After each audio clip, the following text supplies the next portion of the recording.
बजाज यानी आरकेबी, और मैं हूं इस वक्त एडवोकेट प्रदीप बंबियाल जी के साथ। प्रदीप जी नमस्कार। नमस्कार सर, नमस्कार। आप सब लोगों को प्रदीप जी और मेरी तरफ से जय हिंद, जय महाराष्ट्र, जय भवानी, जय शिवाजी, वंदे मातरम। वंदे मातरम। जय सिया राम, हर हर महादेव। हर हर महादेव। आप सबको अस्सलाम वालेकुम, सत श्री अकाल, गुड इवनिंग, शलोम, वणकम। चाइनीज में नि हाओ, जापानीज में konnichiwa, Pradeep ji. Avariyako Jambo to our viewers in East Africa, South Africa, the continent of Africa, wherever they speak Swahili. Wherever they speak Swahili.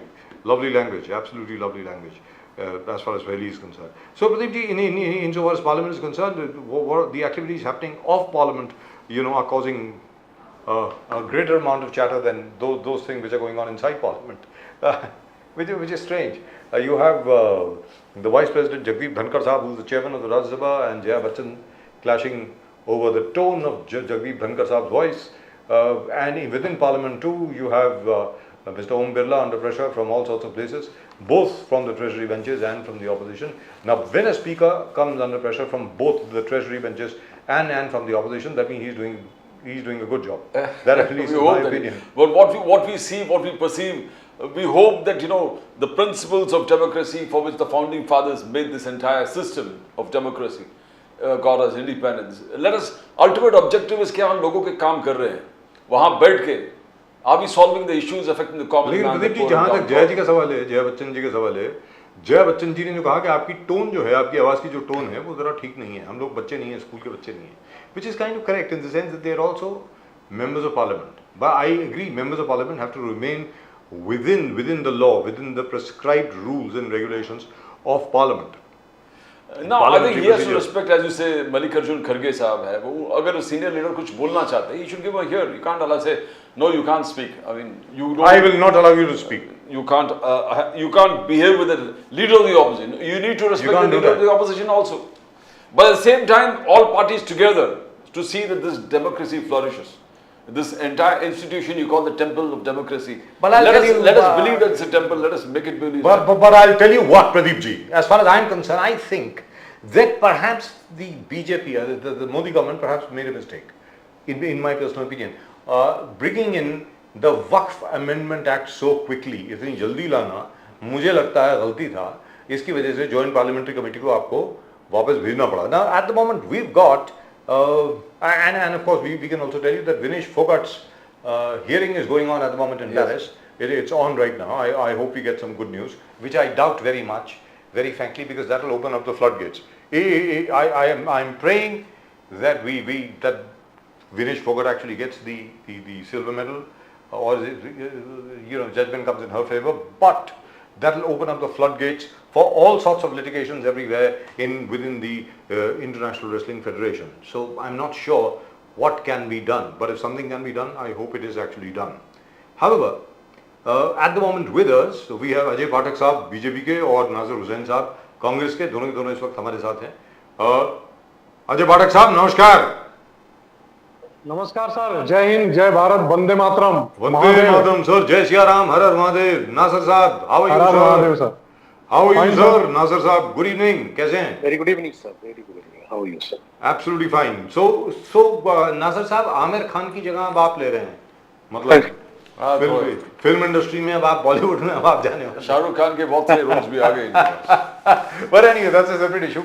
नासर साहब, पहले आप, क्योंकि आप ऑपोजिशन से हैं, मुझे लगता है विपक्ष का पहला दायित्व होता है कि भाई वो अपनी बात सामने रखे.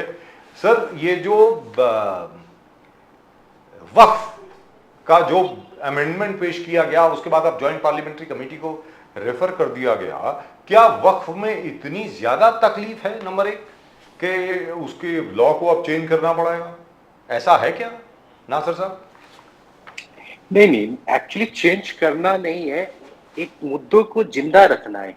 जिस तरह से कॉमनल चीजें होती है उसे जिंदा रखना है, क्योंकि बीजेपी समझ चुकी है कि भगवान राम मंदिर जब बन गई और उनको कोई फायदा नहीं हुआ, उस मुद्दा को जिंदा रखने से उन्हें ज्यादा फायदा था, उसे बनाने से कोई बहुत ज्यादा फायदा नहीं हुआ. धारा 370 का मुद्दा जिंदा रखना था, उसे खत्म करने से कोई फायदा नहीं हुआ. इसी तरह इस हिंदू मुसलमान के मुद्दे को अब जिंदा रख के वो फायदा लेना चाहते हैं.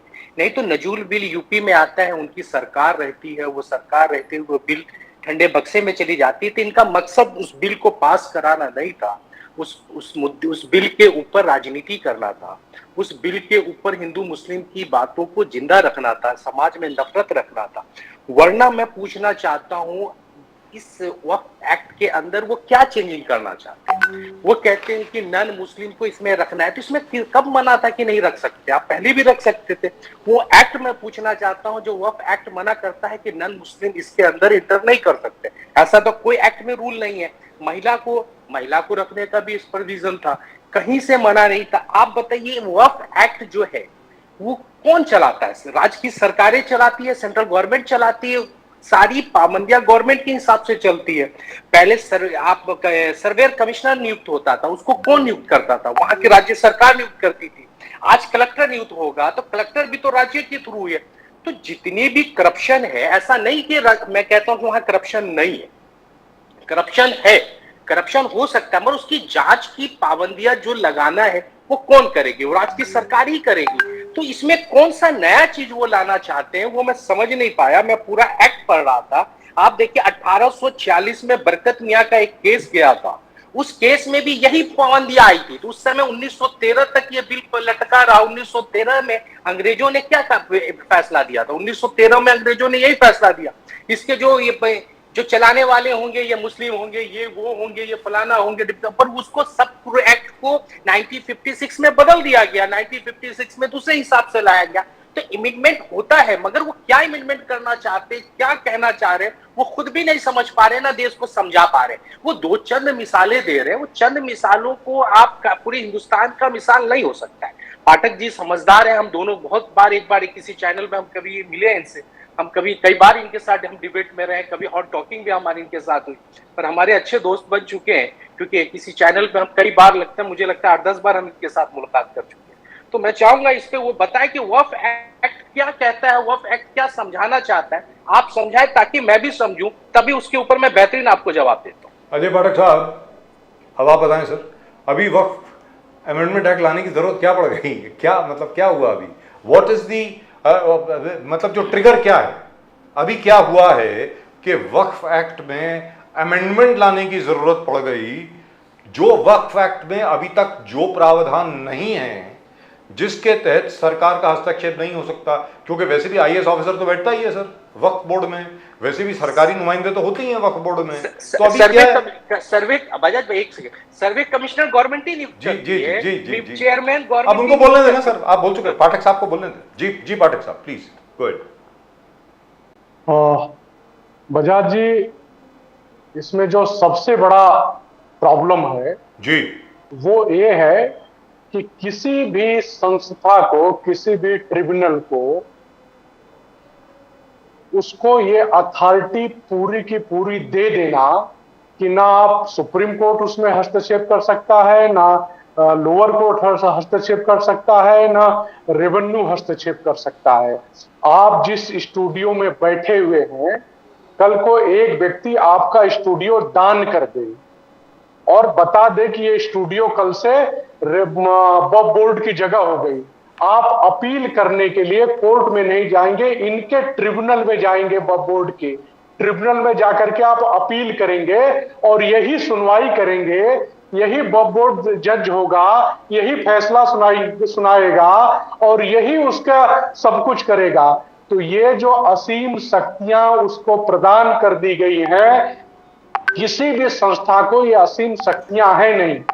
आज के समय में 10 लाख एकड़ जगह इसी तरह से ये ले करके, आप सोचिए कि इलाहाबाद हाई कोर्ट को वक्फ बोर्ड कहता है कि ये हमारी जगह है।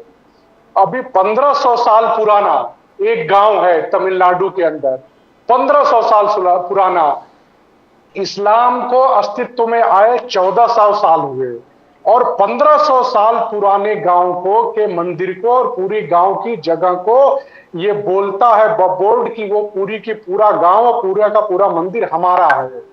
ये मुंबई में जब एक डेवलपमेंट होने जाता है तो वहां रोक देता है कि ये जगह हमारी है। लखनऊ के अंदर एक महिला की जगह ये ले लेते हैं वक्फ बोर्ड के लोग। आदरणीय अखिलेश यादव की सरकार होती है, वो दर दर भटकती है, उसको कोई इंसाफ नहीं मिलता है। 200 करोड़ रुपए का रेवेन्यू ये पाते हैं, उस रेवेन्यू का ये हिसाब नहीं दे पाते हैं कि उस रेवेन्यू से ये कितने गरीब बच्चों को पढ़ाई किए। वक्फ बोर्ड इसके पहले हज यात्रियों के लिए हज सब्सिडी, हज के कुछ पैसे देता था, वो भी समाप्त कर दिया। 70 सालों में एक महिला छोड़ करके इन्होंने एक सिंगल महिला को नियुक्त नहीं किया, प्रतिनिधि नहीं दिया।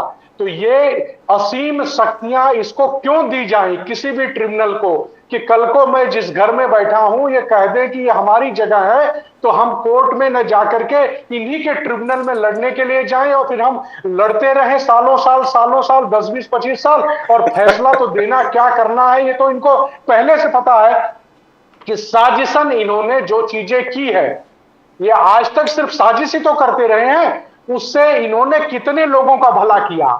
10 लाख एकड़ जगह लेकर के 50 देशों के बराबर, छोटे 50 देशों के बराबर इनके पास जगह है। उस जगह को लेकर के इन्होंने कितने मुसलमानों का भला किया, कितने बच्चों को पढ़ाया, कितने महिलाओं की जिंदगी को सुधार दिया। यही सब सुधार उसमें आ रहा है जो असीमित शक्तियां इनको मिली हुई है। पाठक जी यहाँ एक छोटी सी बात मैं कहना चाहूंगा, तुष्टिकरण के लिए पाठक जी छोटी सी बात मैं कहना चाहूंगा, सिर्फ और सिर्फ तुष्टिकरण और एक वोट बैंक को ध्यान में रखते हुए कि ये वोट बैंक के ठेकेदार हैं, उनको ध्यान में रखते हुए जब सरकार जाती हुई 2014 में थी तो इन्होंने असीमित शक्तियां उनको प्रदान कर दिया। एक एक्ट लिया करके ये नहीं होना चाहिए, ये इससे सभी मुस्लिम समाज को फायदा होना चाहिए, चाहे वो पसपांडा हो या अदर मुस्लिम समाज हो, सबको, चाहे वो कोई भी मुस्लिम समाज का गरीब व्यक्ति, सबको फायदा होना पाठक साहब, चाहिए। आप पे आरोप है कि आपका नजर इनके प्रॉपर्टीज पे है, जो आपने बोला 10 लाख एकड़ प्रॉपर्टीज है,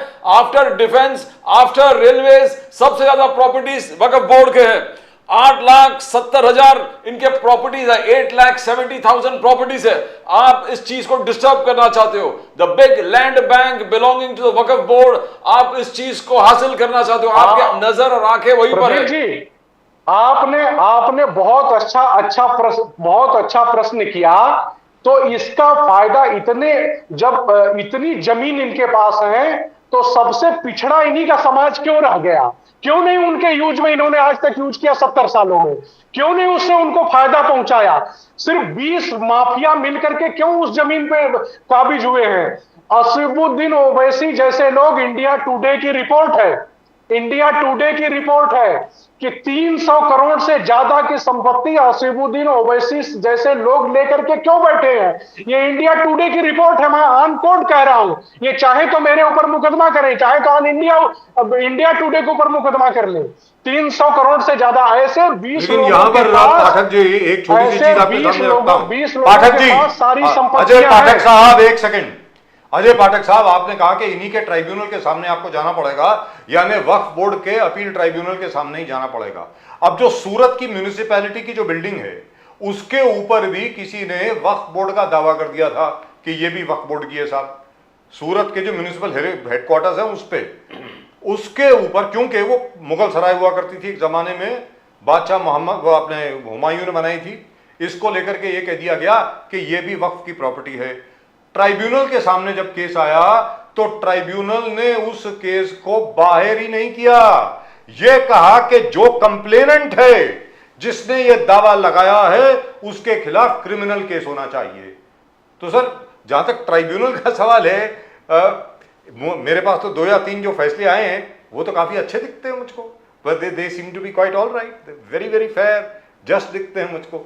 मानता हूं वक्फ बोर्ड के खिलाफ बहुत कुछ होगा। अब नासिर साहब, आप कुछ बोलना चाह रहे थे, बताइए प्लीज। मेरे पाठक जी ने इतनी देर बात की मगर एक एक्ट नहीं बता पाए कि कौन सा वक्फ बोर्ड इनको रोकता है सुप्रीम कोर्ट नहीं जाने के लिए, कौन सा वो एक्ट रोकता है कि सुप्रीम कोर्ट नहीं जा सकते, हाई कोर्ट नहीं। ट्रिब्यूनल में जो नियुक्तियां होता है उसको कौन नियुक्त करता है? जो उसे लोअर कोर्ट क्यों नहीं जा सकते? हम हाई कोर्ट, कितने लोग हाई कोर्ट और सुप्रीम कोर्ट में अपील कर पाएंगे? बजाज साहब इनको जरा समझाइए कि कितने लोग, मेरे को कितने गरीब लोग हाई कोर्ट और सुप्रीम कोर्ट जा पाएंगे। आप मुझे ही समझा नहीं पा रहे हैं तो आप दूसरे को नहीं समझा पाएंगे। पहले मुझे समझा लीजिए, इसके बाद आप दूसरे समझेंगे। मैं बहुत अच्छे से समझने के लिए कहाँ तैयार है, बहुत अच्छे से कांग्रेस तो कांग्रेस तो उन लोगों के साथ खड़ी है जो कांग्रेस। पाठक साहब आपको डिस्टर्ब नहीं किया ना नासिर साहब ने? मैं आपकी बात सुन रहा हूं, सुन लीजिए। हम दोनों हमेशा लड़ते नहीं रहेंगे ना, सुनते रहिए। जी बोलिए पाठक साहब। आपने जो कहा कि ट्रिब्यूनल के हम रिव्यू पिटीशन का अलाउ था ना, आप रिव्यू पिटीशन करके आप हाईकोर्ट जा सकते हैं, खुद वो शो कोर्ट नोटिस भी, शो कोर्ट भी ले सकते हैं, हाईकोर्ट खुद से भी डिसीजन। तो ट्रिब्यूनल की नियुक्ति कौन करता है? राज्य गवर्नमेंट करती है, राज्य सरकार करती है। तो वो आप यूपी में किसकी सरकार है? भारतीय जनता पार्टी की। वहां करप्शन हो रही तो भारतीय जनता पार्टी वहां के राज्य सरकार इन्वॉल्व है। अगर आप बिहार में अगर कुछ हो रही है तो हाईकोर्ट तो वहां नहीं जा रहे, तो वहां के कौन करप्टेड लोग हैं? वहां की राज्य सरकार है। तो मैं कह रहा हूं वो एक्ट कौन सा है जो आपको रोकता है? वो एक्ट का तो बताइए कि ये एक्ट मुझे रोकता है कि वहां नहीं जा। तो ट्रिब्यूनल मालूम है हिंदुस्तान में कितने तरह के हैं, कितने सारे। अभी आपने सुप्रीम कोर्ट में एक डिसीजन गया उत्तराखंड का सीएस सिविल यूनिफॉर्म का, उन्होंने पास कर दिया, तो वो कितने सारे राज्यों से टकरा रहा है। तो सुप्रीम कोर्ट उस पर क्या कहा, आपने सुना है कभी? तो उसको सुनिए कि एक राज्य उसको अगर एक्ट को करेगा तो ट्रिब्यूनल आपके गोवा में अलग है, साउथ इंडिया में अलग है, यहां अलग है, हिंदुइज्म के लिए ट्रिब्यूनल अलग है। तो मंदिरों के अंदर जो आप लोगों ने बनाया है कि मंदिर के अंदर, ट्रस्ट के अंदर सिर्फ हिंदू ही रह सकता है, जो आर्टिकल 1953 एक्ट को वॉलेट करता है, उसमें कहता है कि कोई आप जैन को नहीं हिंदू मानते हैं, सिख को हिंदू नहीं मानते, किसको आप हिंदू मानते हैं? जो आप लोग हैं, आप क्यों नहीं उसको उसमें वहां ऐड करते? वहां दूसरे धर्म को तो नहीं ला रहे, जो आपके ही हिंदू है, जिसको जैन हिंदू ही है ना, ये सिख हिंदू ही है ना, उसको तो आप मंदिर के अंदर नहीं ला रहे, उसका बोर्ड का मेंबर नहीं बना रहे। मगर आप एक्ट को, एक भी एक्ट को ये नहीं बता रहे कि वक्फ एक्ट कौन सा वो एक्ट है जो आपको रोकता है हाईकोर्ट जाने के लिए, ट्रिब्यूनल से बाहर जाने के लिए। तो आप वो समझा नहीं पा रहे, आप सिर्फ हिंदू मुस्लिम की एक राजनीति कर रहे हैं। क्योंकि आपने देखा है पाठक जी, आपने जो जो वादा किया उस वादे से आपको कोई बहुत ज्यादा फायदा नहीं मिला। आपने भगवान राम मंदिर के नाम पे कितना वोट मांगा, पर यूपी के लोगों ने आपको नकार दिया ना, बिहार के लोगों ने नकारा आपको ना, महाराष्ट्र के लोगों ने नकारा ना आपको। तो आप सिर्फ मुद्दों को जिंदा रखना चाहते, उस मुद्दों को आपके पास सॉल्यूशन नहीं निकालना चाहते। मैं बार बार पूछ रहा हूं कि वो एक्ट कौन सा है जो आपको रोकता है, पर आपके पास जवाब नहीं है, तो आप दूसरी बातें कर रहे हैं। अरे वक्फ की जो जमीन है वो किसी सरकारी जमीन को तो कैप्चर नहीं किया है, वो हिंदुस्तान के माइनॉरिटी लोगों ने ही दिया है, तो उनके ही जमीन है। कोई बाहर से तो लाके ये नहीं किया है कि दूसरे जमीनों को कैप्चर किया हो, उसके जमीन को अगर कहीं पे करप्शन है तो आप सरकार में है, आप उस पर डिसीजन लीजिए। आपके पास नासिर साहब, let me point this out to you. One small thing. Let me point this out to you. There's an order of the judgment of the High Court of Himachal Pradesh which says very clearly no appeal is maintainable against the decision or order of the Waqf Tribunal before the High Court. This is what the Himachal Pradesh High Court has said. So which means appeal is maintainable before the Supreme Court. वो high court का decision है sir, उसमें वक्फ act नहीं आ रहा है, आप समझिए। Sir, it is on the basis of the Waqf Act because sir, please, 1 second.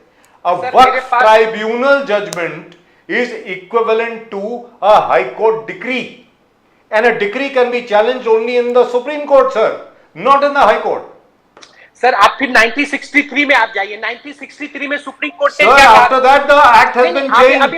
Sir 1995 में चेंज हुआ है सर। 1963 में, एक मिनट लेंगे, मैं बता रहा हूँ आपको, 19 वही कह रहा हूँ सर, आप सुनेंगे तो आपको समझ में आएगा। बोलिए सर, प्लीज। आप एक्ट को इतना इजीली, क्योंकि ये बड़ा गंभीर मुद्दा है, इसको इतना इजीली तरीके से हम समझाएंगे तो कोई नहीं समझ पाएगा। तो 1963 में क्या कहा सुप्रीम कोर्ट ने? आपने जब हाई कोर्ट का एग्जांपल दिया तो सुप्रीम कोर्ट ने क्या फैसला दिया यही एक्ट के ऊपर कि इसके अंदर जो बनेगा वो मुस्लिम ही होना चाहिए। पर हमने उसको 95 में संशोधन किया कि उसमें कोई भी बन सकता है, ऐसा नहीं है कि नहीं बन सकता। मैं वही समझाने की कोशिश कर रहा हूं। ये कह रहे कि महिला नहीं बन सकती है, यहां तक कि मुतवल्ली जो होता है, जो किसी चैरिटेबल ट्रस्ट का, वो भी नॉन मुस्लिम बन सकता है। तो इसमें अगर कोई हाई कोर्ट ने फैसला दिया तो हाई कोर्ट पे टिप्पणी मैं नहीं करूंगा, उसके खिलाफ सुप्रीम कोर्ट जा सकते हैं। तो वो एक अलग इशू है। मगर मैं बार बार कह रहा हूं, वक्फ एक्ट ऐसा कहीं आपको पाबंदी नहीं लगा सकता है कि आप सुप्रीम कोर्ट नहीं जा सकते, हाई कोर्ट नहीं जा सकते, नन मुस्लिम उसका मेंबर नहीं बन सकता है, महिला मेंबर नहीं बन सकती। जो ये कहना चाह रहे हैं, तो वक्फ होता कितने तरह का, पहले ये भी तो समझाइए। वक्फ के बारे में आपको समझना है तो पब्लिक वक्फ होता है, प्राइवेट वक्फ होता है और एक फैमिली वक्फ होता है। पब्लिक वक्फ क्या होता है कि जो रोड है, ब्रिज है, कुछ है, इसके लिए अगर कोई जमीन दे दे तो वो पब्लिक है, गवर्नमेंट के थ्रू काम करती है। प्राइवेट होता है जिसमें स्कूल है, इंस्टीट्यूट है, कुछ भी मदरसा है, कुछ भी खोले, और प्राइवेट होता है। तो शिया अहमदी नॉन मुस्लिम अगर मेंबर बनता है तो क्या तकलीफ है? किसने कहा कि नहीं बन सकता है सर? तो ऑब्जेक्शन किधर है? तो ये कानून में रिफॉर्म में यही कि शिया को बनाओ, अहमदिया को बनाओ, नॉन मुस्लिम को बनाओ। प्रदीप भाई, यही तो गलत रूमर फैलाया जा रहा है कि नहीं बन सकता। ये नहीं, ऐसा है ही नहीं कि नहीं बन सकता, बन सकता है। अगर कोई नहीं बना रहा है तो वो गलत है। ऐसा एक्ट नहीं है कि वो नहीं बन सकता। मैं बार बार यही कह रहा हूं, महिला भी बन सकता है।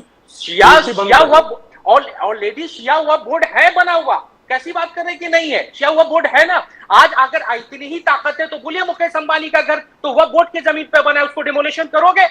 है हिम्मत आपको बोलने का? मगर ये करप्शन यही से हो गया ना। एंटी लास्ट क्लासिक एग्जांपल है आप पर ये क्लासिक एग्जांपल है कि ये करप्शन चल रहा है यहाँ पर। मैंने पहले ही कहा, प्रदीप जी सुन लीजिए, मैंने पहले कहा करप्शन है तो करप्शन के लिए इंक्वायरी कौन बैठाएगी? राज्य की सरकार बैठाएगी, सेंट्रल। उसके लिए कौन रोक रहा है? आप लो ना एक्शन। अगर वक्फ एक्ट कहीं गलत कर रहा है, जी बोलिए। पाठक भाई एक सेकंड, आप फिर मैं कहता हूं अगर कहीं करप्शन है उसके लिए तो वक्फ बोर्ड जिम्मेदार है, तो उस पर एक्शन लेने का पूरी ताकत है आपको कोई नहीं रोक रहा है कि आप मत लो। अगर यूपी के अंदर वक्फ बोर्ड अगर कोई करप्शन कर रहा है तो you are the superior is there, you should be take the action. Who will be stop you? कोई नहीं रोकता है आपको। बिहार में पाठक साहब, नासर साहब क्या कह रहे हैं? नासर साहब क्या कह रहे हैं, अगर मैं गलत नहीं हूं तो, कि वक्फ बोर्ड का यानी वक्फ एक्ट जो है उसमें आज की तारीख में ये सब अमेंडमेंट लाने की जरूरत नहीं है। सारी पावर तो वैसे भी आपके पास है, सरकार के पास है ना। किसने मना किया आपको? हाँ, इतना जरूर है कि ट्राइब्यूनल का जो निर्णय है वो या तो आप हाई कोर्ट में जाइए, वहां पे in all likelihood you will not get any justice, आखिर में सुप्रीम कोर्ट में ही जाना पड़ेगा। आप पढ़े कि हाई कोर्ट में जा ही नहीं सकते, you go to Supreme Court. No, High Court has said very clearly that under this particular section you can not. नहीं है सर। बजाज साहब जी बोलिए। बजाज साहब जी बोलिए। अभी मध्य प्रदेश के हाई कोर्ट ने एक डिसीजन दिया है, आपने सभी लोगों ने देखा होगा जी। मध्य प्रदेश के हाई कोर्ट ने एक डिसीजन दिया कि वक्फ बोर्ड क्या चाहता है कि लाल किला को भी अपना बोल दे कि लाल किला हमारा है तो उसका हो जाएगा। वक्फ बोर्ड बेलगाम संस्था है, पूरी तरह से बेलगाम संस्था है, और कांग्रेस ने सिर्फ अपने पॉलिटिकल फायदे के लिए इसको इतनी सारी बेलगाम पावर दे रखी है। और जब अब आ रहा है इस पे तमाम तरह की चीजें कि डीएम से, जो रेवेन्यू अधिकारी डीएम होता है, उससे आपको कोई भी जगह अगर आप अपना दावा करते हैं कि ये जगह हमारी हो जाएगी तो उसका रेवेन्यू का मालिक कौन होता है? आप बताइए, रेवेन्यू का मालिक कौन होता है डिस्ट्रिक्ट में? डीएम होता है। और डीएम अगर उसमें ये फैसला देगा, ये फैसला करेगा, डीएम के पास अपील होगी, डीएम के बाद अगर फिर उसके बाद वो सेशन कोर्ट में जाएंगे, सेशन कोर्ट के बाद फिर हाई कोर्ट में जाएंगे। ट्रिब्यूनल में जाना क्यों जरूरी है? ट्रिब्यूनल क्यों फैसला करेगा? ट्रिब्यूनल के पास इतना अधिकार क्यों दे दिया जाएगा कि जो ट्रिब्यूनल का दिया हाई कोर्ट में भी, और फिर आप बीच में बोलने लगे, आप फिर बीच में बोलने लगे, आप बीच में मत बोलिए। आपकी बारी आएगी तो बोलिएगा, आपकी बारी आएगी तो बोलिएगा, बीच में मत बोलिए, बीच में इंटरप्ट मत करिए, फिर मैं आपको भी करूंगा इंटरप्ट। बीच में इंटरप्ट करेंगे तो मैं आपको भी इंटरप्ट करूंगा। कैरी ऑन, अपना समय मत बर्बाद करिए। कैरी ऑन, बोलिए पाठक साहब बोलिए। देखिए, हाई कोर्ट ने जो अभी बोला है, पहले भी आपने बताया कि हिमाचल के हाई कोर्ट ने ये दिया था, ये कि हमारे जुडिशली के बाहर आपको सुप्रीम कोर्ट जाना पड़ेगा। तो कितने लोग, साधारण लोग सुप्रीम कोर्ट जाएंगे और कितने लोग सुप्रीम कोर्ट में जाकर के न्याय ले लेंगे? कि आप जिन वकीलों, आप एक वकील सुप्रीम कोर्ट में खड़ा करना आम लोगों के लिए इतना आसान है क्या? इन्हीं सब चीजों को, जो असीमित अधिकार इस ट्रिब्यूनल को दे दिए गए हैं, उसी को खत्म करना पड़ेगा। उसी को सीमित करना पड़ेगा। कांग्रेस पॉलिटिकल फायदों के लिए 20 माफिया उसको चलाते हैं, सिर्फ 20 माफिया, मैं शब्द यूज कर रहा हूं। 20 माफियाओं ने, अभी तो कर्नाटक में क्या हुआ, कर्नाटक के अंदर करोड़ों करोड़ रुपए की जगह को इसी बोर्ड ने बिल्डरों को बेच दिया और बिल्डरों ने उस पे अरबों अरब रुपया कमाया। उसका पैसा किसको गया? इन्हीं जो 20 माफिया भ्रष्टाचारी बैठे हुए हैं बोर्ड के अंदर, उनको इन्होंने किया क्या? बोर्ड के अंदर इन्होंने बोर्ड से इतनी अगर जमीन किसी के पास है तो इन्होंने 100, 200, 500 बिल्डिंगें खड़ा करके क्यों नहीं हजारों हजार करोड़ रुपए उससे रेवेन्यू आया होता। आप उनका क्या बोलते हैं, एक जो आयोग गठित हुआ था, सच्चर कमेटी जो गठित हुई थी, सच्चर कमेटी ने जो सिफारिशें की थी वही सारी सिफारिशें हम लागू कर रहे हैं। उन्होंने जो बताए थे कि जो जो चीजें इसके अंदर होना चाहिए सच्चर कमेटी के अंदर, वही सब चीजें सरकार ले आ रही है, वही सारी चीजें लागू कर रही है। इनको क्या है, इनको सिर्फ और सिर्फ हर चीज पे हिंदू मुस्लिम दिखता है। जैसे 3 तलाक ले आए, लगे हो हल्ला करने, लगे हाथ पैर इनके फूलने कि 3 तलाक मुसलमानों के खिलाफ है। मुसलमानों के खिलाफ नहीं, इनको जिस तरह से इन्होंने सिर्फ 30 सेकंड और मैं लेता हूं। इन्होंने बोला कि भारतीय जनता पार्टी ने राम मंदिर बना करके मुद्दा समाप्त कर दिया, भारतीय जनता पार्टी ने आर्टिकल 370 ले आकर के मुद्दा समाप्त कर दिया। अरे भैया, आर्टिकल 370 से ही भारतीय जनता पार्टी पैदा हुई है। आर्टिकल 370 ले आकर के आर्टिकल 370 के अगेंस्ट में ही भारतीय जनता पार्टी और जनसंघ का जन्म हुआ। आपको जानकारी नहीं होगी, नेहरू के कैबिनेट में, पहले नेहरू के कैबिनेट में एक मिनिस्टर थे श्रद्धेय श्यामा प्रसाद मुखर्जी जी। श्यामा प्रसाद मुखर्जी जी अकेले ऐसे व्यक्ति थे जो खड़ा होकर के आर्टिकल 370 का विरोध किए और उसी पे जनसंघ बना, उसी पे भारतीय जनता पार्टी बनी। हमारा ये एजेंडा नहीं था, हमारा ये एजेंडा नहीं था कि हम आर्टिकल 370 के लेकर के राजनीति करते। आर्टिकल 370 को लेकर के अगर राजनीति करते तो 5 अगस्त को 2019 को समाप्त नहीं करते, उसको कंटिन्यू रखते। आप लोग 20%, कांग्रेस क्या है, 20% वोट को अपना मानती है और 80% में बंटवारा चाहती है। ये उसका मूल ध्येय है कांग्रेस का। कांग्रेस हमेशा इसी के अंतर्गत, उन्होंने 2014 की जाती हुई सरकार के अंदर ये असीमित शक्तियां उनको दे करके गए। राइट। नाज़र साहब, आप कुछ बोलने वाले थे, बोलिए सर। आप दिखा भी रहे थे कुछ आप मोबाइल पे कुछ दिखा रहे थे, क्या था? एक्चुअली मैं एक लाइन पढ़ता हूं, सच इतना बोलो कि होठों की तबस्सुम बची रहे, रोशनी मत खत्म कर आगे अंधेरा होगा। तो अभी मेरे भाई, झूठ इतना बोलो कि पूरा देश संविधान लेके चलता रहे। झूठ इतना बोलो कि संविधान में कितने पेज है राहुल गांधी को पता न चले। उस दिन जब लोकसभा में पूछ दिया अनुराग ठाकुर ने कि राहुल गांधी को चैलेंज करके कि बताओ जो लोग लेके चलते हो कितने पेज हैं, तो पेज नहीं बता पाए, सिर्फ झूठ इतना फैलाओ। जी नाज़र साहब बोलिए। कभी आपने संविधान छूकर भी नहीं देखा होगा, मुझे लगता है संविधान आपके पास, तो आप ही लेकर के चलते हैं। हम लोग चलते हैं, देखो सिर्फ संविधान आप लेकर के चलते हैं, छूते तो नहीं है। संविधान है आपके पास, दिखाओ, चलो दिखाओ। हाँ दिखाऊं, ये देखिए संविधान रखा, 3 संविधान की संविधान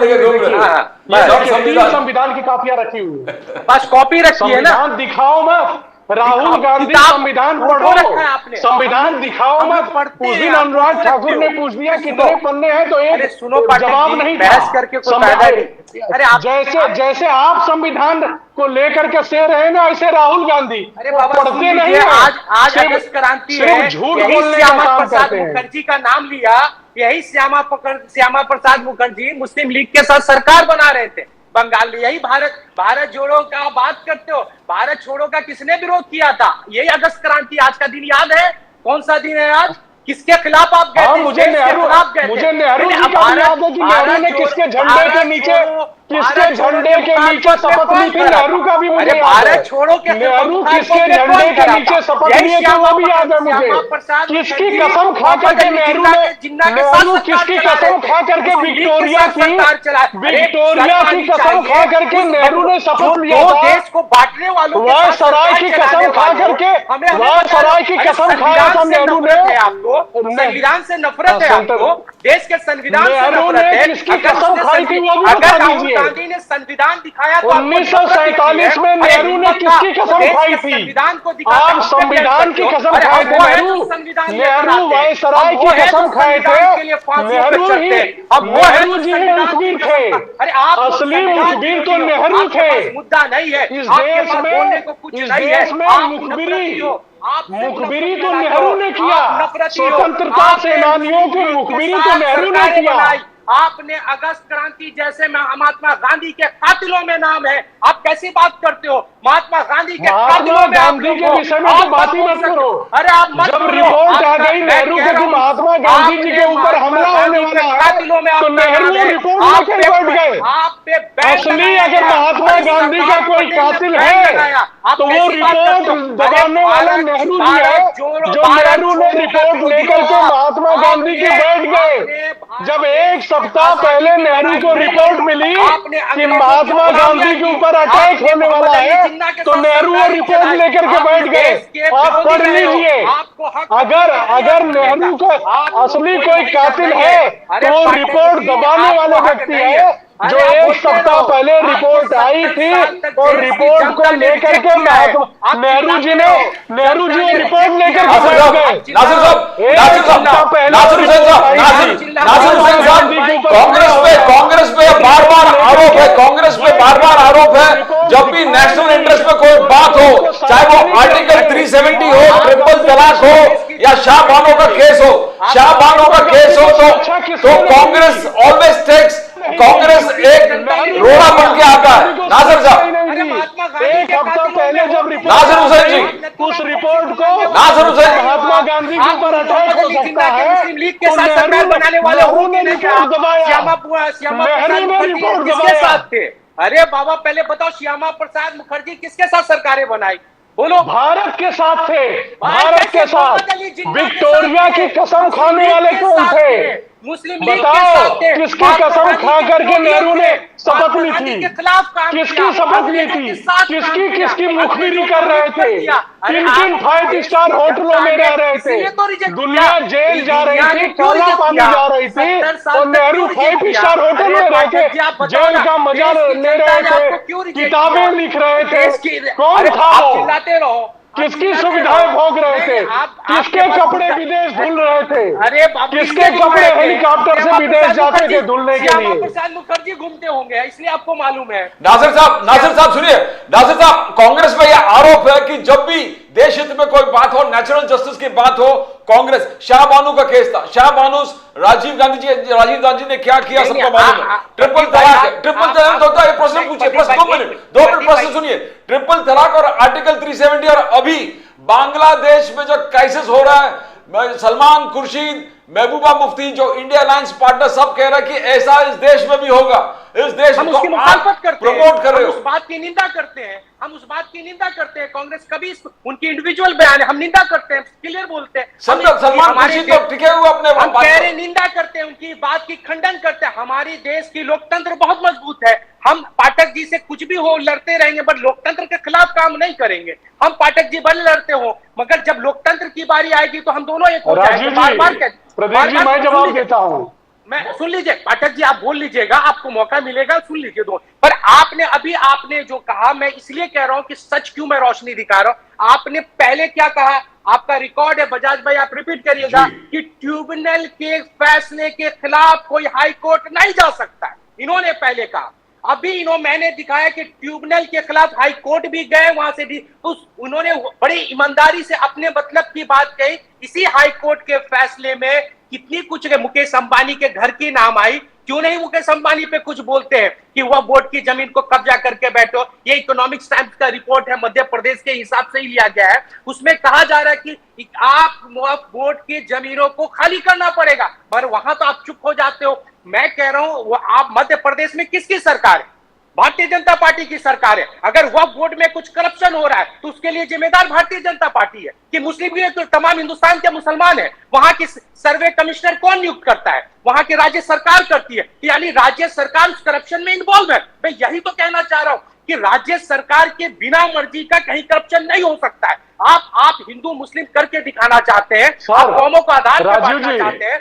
मैं आप राजीव जी बोलिए सर। अब सुनिए, मैं उस पर जवाब देता हूँ। आप जवाब भी तो सुनिए, आप बोलते मत जाइए, जवाब भी सुनिए। भाई सुनते ही नहीं आप सिर्फ बोलिए मत, सर, जवाब हमारे भी पास बहुत टाइम है। सुनिए। अरे पाठक साहब, बहुत टाइम है। योगी जी की सरकार आई है, वक्फ बोर्ड इस तरह का कुछ भी नहीं कर रहा है।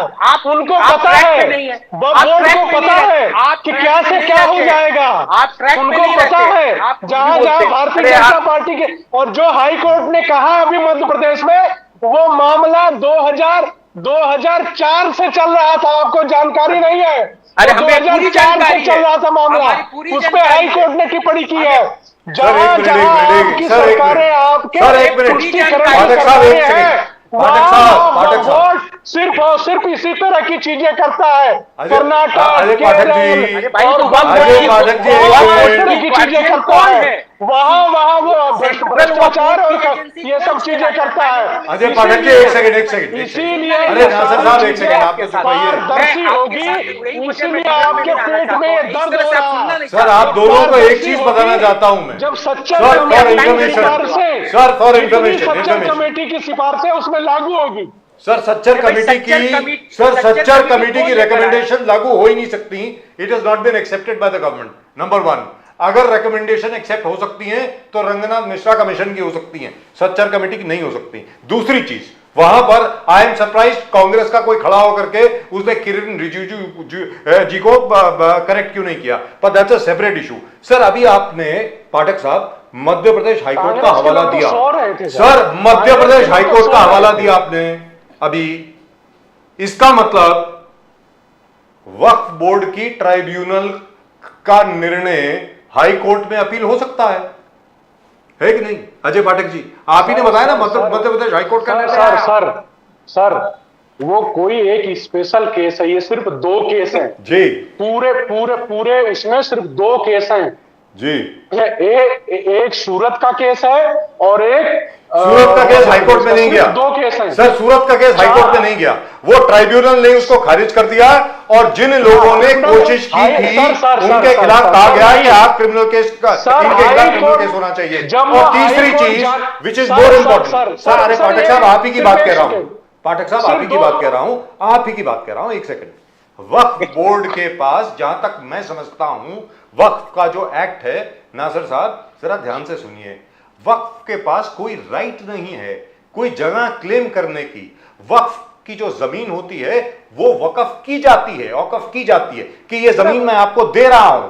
अगर वक्फ कोई प्रॉपर्टी क्लेम करता है, that itself is illegal. How can the Waqf claim property? That is not correct. Nasir साहब, नहीं, मैं कह रहा हूं, इसी के लिए तो सर्वे कमिश्नर उस पर नियुक्त होता है ना। किसी ने गलत क्लेम किया, उसका सर्वे होता है, सर्वे कमिश्नर नियुक्त करता है। वहां कलेक्टर पहले भी उसमें इन्वॉल्व होता है, ऐसा नहीं कि कलेक्टर आज इन्वॉल्व हो रहा है, कलेक्टर पहले भी इन्वॉल्व होता है। वहां की पूरी प्रशासन इन्वॉल्व होती है, सर्वे होता है, रिपोर्ट आता है। इसके बाद किसी को ऑब्जेक्शन हो तो ट्रिब्यूनल जाता है, ट्रिब्यूनल के खिलाफ जाना है तो हाईकोर्ट जा सकता है। तो कोई भी चीज पे आप डायरेक्ट चैलेंज नहीं कर सकते। अभी पाठक जी कह रहे हैं कि जैसे वक्फ बोर्ड ही राज्य सरकार की पार्टी नहीं है, वो लग रहा है एक अलग ही संस्था है। अरे वो राज्य सरकार की ही एक हिस्सा है, उसकी सब कुछ राज्य सरकार ही चलाती है, उसकी फंड राज्य सरकार करती है, राज्य सरकार उसकी नियुक्त करती है, वो कलेक्टर के अंतर्गत काम ही करता है, सर्वे कमिश्नर गवर्नमेंट ही नियुक्त करती है। हर कुछ गवर्नमेंट के अंदर में है, वो माइनॉरिटी मंत्रालय के अंदर आता है। तो आप क्या, कौन से एक्ट है, मैं पूछ रहा हूं, 1956 का वो एक्ट कौन सा है जिसके खिलाफ आप बात कर रहे हैं कि वो एक्ट से आपको नफरत है? ये क्लियर कट है कि सरकार का कहना है कि Waqf board can declare non Muslim property as Waqf property. That is the axiom now कि Waqf board has got the power to declare non Muslim property as Waqf property. Now ये पूरे प्रमाइस है कि ऐसे भी बहुत सारे इंसिडेंसेस आए थे जो ओनरशिप राइट्स उस व्यक्ति का नहीं है जिसने प्रॉपर्टी हैंडओवर किया वक्फ बोर्ड को, क्या करता है कि this property is yours. And most of the times ऐसा होता कि वो ओनर नहीं होता प्रॉपर्टी का, वो सिर्फ कोई टेनेंशियल राइट्स होता है या अलग अलग प्रकार के राइट हो, ओनरशिप बेस्टॉव नहीं है। तो ऐसे भी टाइम पर तो तभी क्या होगा नॉन मुस्लिम प्रॉपर्टी अगर टेक ओवर करते हैं वक्फ प्रॉपर्टी, तो दैट इस चीज को सिक्योर करने के लिए तो रिफॉर्म्स ला रहे हैं, और इसमें रिफॉर्म ला रहा है, तो where is the problem Nasir साहब? नहीं सर, आप शायद इस मुद्दे को समझ रही, आप समझिए क्या हो रहा है। ये मुद्दा सिर्फ उसको नहीं, सिक्योर कौन करेगा? सिक्योर राज्य की सरकार ही करती है। वक्फ बोर्ड में आप बार बार समझिए राज्य सरकार की ही वो बॉडी, आप उसको अलग क्यों करना चाह रहे हैं गवर्नमेंट से? मैं समझ नहीं पा रहा। वो गवर्नमेंट की ही एक बॉडी है, गवर्नमेंट ही उसके चेयरमैन को नियुक्त करता है, गवर्नमेंट ही उसके सब कुछ देखता है। आप बार बार उसको इग्नोर करने का काम कर। मैं बार बार क्या कहना चाह रहा हूं, जो भी आज ये लाना चाह रहे हैं वो ऑलरेडी उसके अंदर है, आप उसमें कोई अलग से तो नहीं और लाना चाह सिक्योर रहे। करना चाहते हैं कि नॉन मुस्लिम प्रॉपर्टी। क्या सुनिए ना, मैं क्या तब क्यों दिक्कत हो रही है? मैं आपको बता रहा हूं क्या दिक्कत आएगी, मैं बता रहा हूं। बोलिए, जब बोलिए। एक अभी साउथ की जो ट्यूबनल है, इस ट्यूबनल पे आप ऑब्जेक्शन लेंगे तो एक देश एक विधान की बात नहीं रह जाएगी। फिर वहां के ट्यूबनल को क्या करेंगे आप? जहां की हिंदू धर्म में क्या है, एक बच्चे की अगर एक आपकी प्रॉपर्टी है तो सारे बच्चों में देना पड़ेगा, पर साउथ में क्या है ट्यूबनल में, आप किसी को भी दे सकते हैं, एक नवासे को भी, नाती को भी, नवासे को भी, पोता को भी, किसी यानी कि एक भी फैमिली मेंबर को आप दे सकते हैं, मगर हिंदू एक्ट में है नहीं है। तो वहां के ट्यूबनल वो जो काम करते हैं उस ट्यूबनल पे आप ऑब्जेक्शन लेंगे? नहीं लेंगे। तो ट्यूबनल से ट्यूबनल को टकराने का काम करेंगे तो फिर वो रिएक्ट होगा एक संविधान के एक्ट के खिलाफ। देखिए ये गलत कोट कर रहे हैं। अगर हजारों साल से हिंदू ओनरशिप है, हजारों साल से हिंदू ओनरशिप है, और उसमें मुस्लिम सेटलमेंट्स आते हैं, और फिर ये मुस्लिम सेटलमेंट वो वक्फ बोर्ड को दे देता है। ओनरशिप है हिंदुओं का, सेटलमेंट है, मुस्लिम आबादी उसमें बसा हुआ है। अगर ये हैंड ओवर करते हैं वक्फ बोर्ड का, ऐसे प्रॉब्लम्स को सिक्योर करने के लिए हिंदू क्यों नहीं दे? हिंदू भी दे सकता है ना वो बोर्ड को। नहीं, वो हिंदू नहीं देना चाहते तो सर मुझे समय दीजिए, और तुम बोलते ही जा रहे हो। नहीं हिंदू बोलिए। एक पाठक भाई, एक मिनट पाठक भाई, आप कह रहे हैं हिंदू भी तो वक्फ बोर्ड को दे सकता है। आप कह रहे हैं जब हिंदू उसके अंदर मेंबर बन सकते हैं, उसके रेगुलेट कर सकते हैं, तो वो वक्फ क्यों नहीं कर सकता है? मगर आप एक बार भी ये नहीं कहना चाहते कि मंदिर के अंदर सिर्फ हिंदू ही बोर्ड में आ सकता है, जैन नहीं आ सकता। कितने आईएएस ऑफिसर्स हैं बोर्ड में, अभी केरल में है, यूपी में जब आजम खान था वो खुद ही पूरे मंदिर के ट्रस्ट के वो अध्यक्ष बने बैठे थे आजम खान। कौन से मंदिर के? पूरे जितने यूपी के मंदिर के नहीं, मुलायम सिंह यादव के समय पर। नहीं, कौन से मंदिर के बोर्ड दीजिए, मैं बताता हूँ। कौन से मंदिर के बोर्ड के वो अध्यक्ष थे? सर मैं बता रहा हूँ ना, सुनिए मैं बता रहा हूँ, मैं बताता हूँ। बोलिए। हिंदुओं के आस्था के सबसे बड़े केंद्र, सबसे बड़े दुनिया के हिंदुओं के सबसे बड़े आस्था के केंद्र महाकुंभ की जिम्मेदारी वो आजम खान को दी गई। हिंदुओं को दुनिया में सबसे बड़ा पर्व, दुनिया का सबसे बड़ा। फिर आप बीच में बोले, नहीं मैं आपको फिर बीच में बोले, पाठक भाई आप गलत, फिर बीच में बोले, फिर मैं बोलने नहीं दूंगा आपको। मैं कुछ कह रहा हूँ, फिर बीच में बोल रहे हैं। अरे बीच में नहीं बोल रहा हूँ, आपको बता, फिर बीच में बोल रहे हैं। सारी समझ आप ही को है, सारी समझ सब कुछ क्लियर आप ही करोगे।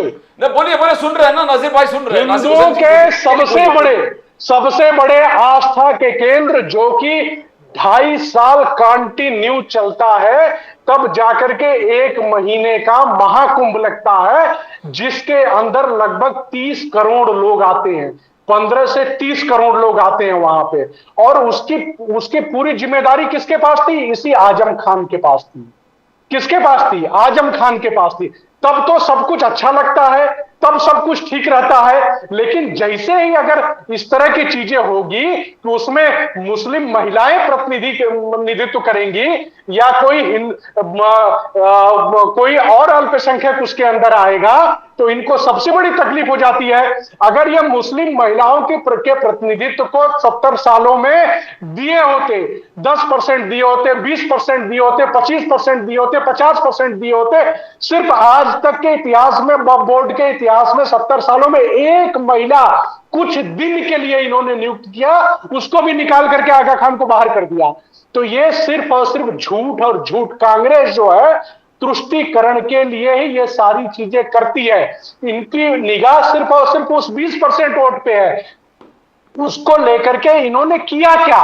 वक्फ बोर्ड ने आज तक किया क्या है? इनके पास कोई रिकॉर्ड है कि इतनी इतनी चीजें वक्फ बोर्ड ने, इतने बच्चों को एजुकेटेड कर दिया, इतने लोगों के संस्थाओं ने काम करा दिया, इतने लोगों को उसको बेनिफिट हुआ, कि सिर्फ माफिया बन के बैठेंगे, कि जगह लेकर के बैठ जाएंगे? और जहां तक ऑफिसर नियुक्त करने की बात है, रेवेन्यू ऑफिसर जब नियुक्त होगा तो सारी चीजें प्राइमरी स्टेज पे उसके पास जाएगी कि ये सही है या गलत है। अभी नहीं जाती है। जो सर्वे ऑफिसर होता है उसकी इतनी पावर नहीं है, वो सारी की सारी पावर उनकी है। किसी भी, मेरी जगह है अजय पाठक, कल को मैंने एक किसी को, अब्दुल को रख दिया अपने यहाँ किराएदार, उसने बता दिया वक्फ बोर्ड को जाकर के लिख करके दे दिया कि सारी जगह अजय पाठक की, वक्फ बोर्ड की है, मैं दान कर दिया। अजय पाठक ट्रिब्यूनल से लड़ते जाए और पूरे अपने बाप दादाओं की जमीन के लिए सालों साल लड़ते जाए। ऐसे 2000 मामले चल रहे हैं, एक दो नहीं, ट्रिब्यूनल में 2000 मामले, और 20 सालों में इन्होंने निपटाया नहीं। हम 20 साल लड़ते रहे, 50 साल ट्रिब्यूनल में लड़ते रहे, उसके बाद हम हाई कोर्ट और सुप्रीम कोर्ट जाएंगे। तब तक हमारी एक एक पीढ़ियां निकल जाए, हम लड़ते लड़ते मर जाए। ये कौन सा एक्ट है भाई? ये किसी के पास ऐसा नहीं है। ये सिर्फ झूठ और फराड और माफियाओं को जमीन देने के लिए कांग्रेस ने इस तरह का तुष्टीकरण की राजनीति ले आई, और उनको खुश करने के लिए 2013 में जब जाने लगे तो दिल्ली की 80वीं, दिल्ली की प्राइम जगह, जो सिर्फ 1 मिनट, और दिल्ली की प्राइम लोकेशन की जगह इन्होंने आनन फानन में दे दिया, बोर्ड को दान कर दिया। कहने का मतलब यह हुआ, नासिर साहब वो शब्द इस्तेमाल नहीं कर रहे हैं, कहने का मतलब यह हुआ Waqf board is acting like a land mafia, is that it? 100% आपने सही शब्द बताया, वक्फ बोर्ड लैंड माफिया है जी। अब नासिर साहब आप बताएं, क्या वक्फ बोर्ड लैंड माफिया है सर? बताइए। 100%।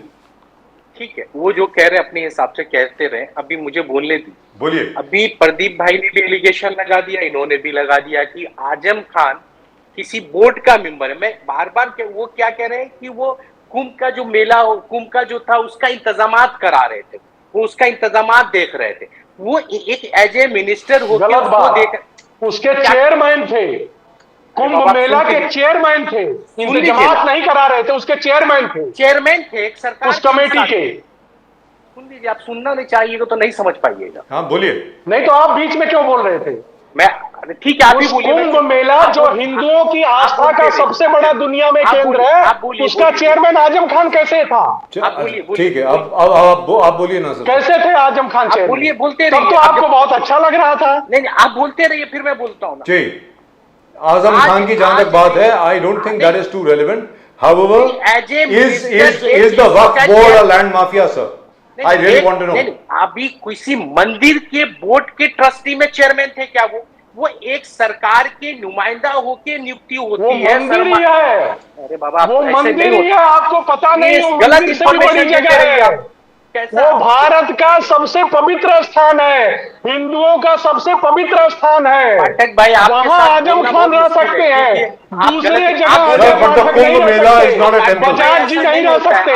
तो उस वक्त कोर्ट में जा सकते थे लोग पाठक भाई, इस तरह नहीं होता। नहीं, क्यों कोर्ट में जा सकते थे? हमने स्वीकार किया, इनको भी स्वीकार करना पड़ेगा। जी, क्या आप बोलिए। हमने स्वीकार किया, इनको भी स्वीकार करना पड़ेगा। अरे Nasir sahab, let's not get diverted by mister Azam Khan. मैं डाइवर्ट नहीं कर रहा हूं। मैं sir, I would like to know from you. नहीं, अगर अरे sir, main allegation is that the Waqf board is acting like a land mafia. गलत में नहीं, मेरी अच्छा बताइए। आपके व्यूअर के पास गलत आप जो बोलिए सब सही है, मैं जो बोल रहा हूं सर, आपके और पाठक साहब के बीच में, मगर मैं गलत हूं तो आप मुझे साबित करिएगा। अरे नासिर साहब, पाठक साहब और आपके बीच में यहाँ पे एग्रीमेंट नहीं होगी। Let's be very clear. Minority के मिनिस्टर कौन है आज? कौन है? रिजिजू जी है ना? कोई मुस्लिम है क्या वो? अगर आज पूरे अल्पसंख्यक है, अल्पसंख्यक है। अल्पसंख्यक का मतलब मुस्लिम नहीं होता है। आप बोलिए कि अल्पसंख्यक का मतलब मुस्लिम होता है। एकदम सही कहा। आप ये बोलिए कि अल्पसंख्यक का मतलब मुस्लिम होता है। कांग्रेस की पॉलिसी यही है जो आपने बोला। अभी सही बात आपके मुंह से निकली। कांग्रेस अल्पसंख्यक का मतलब मुस्लिम समझती है। आप इसी बात पे टिके रहिएगा। कांग्रेस यही समझती है कि अल्पसंख्यक का मतलब मुस्लिम। रिजाजू जी बन गए तो बहुत गलत है। प्रधानमंत्री ने इसी पूरे इलेक्शन में क्या झूठ बोला कि हमने अपने मैनिफेस्टो में माइनॉरिटी वोट लिखा, तो इन्होंने बोला पूरे मुसलमानों को रिजर्वेशन देना चाहती है, आपकी दो भैंस भी मुसलमानों को देना चाहती है। आपकी जमीन, आप कहाँ गधों की बात कर रहे हो, कहाँ भैंस और गधों की बात कर रहे हो, यहाँ डिबेट करने आए हो, भैंस और गधों की बात करने आए हो। देश के प्रधानमंत्री ने क्या कहा था? भैंस की बात की थी, याद है? बकरी की बात की थी, किसकी बात की थी देश के प्रधानमंत्री ने? याद है मोदी साहब ने क्या बोला था?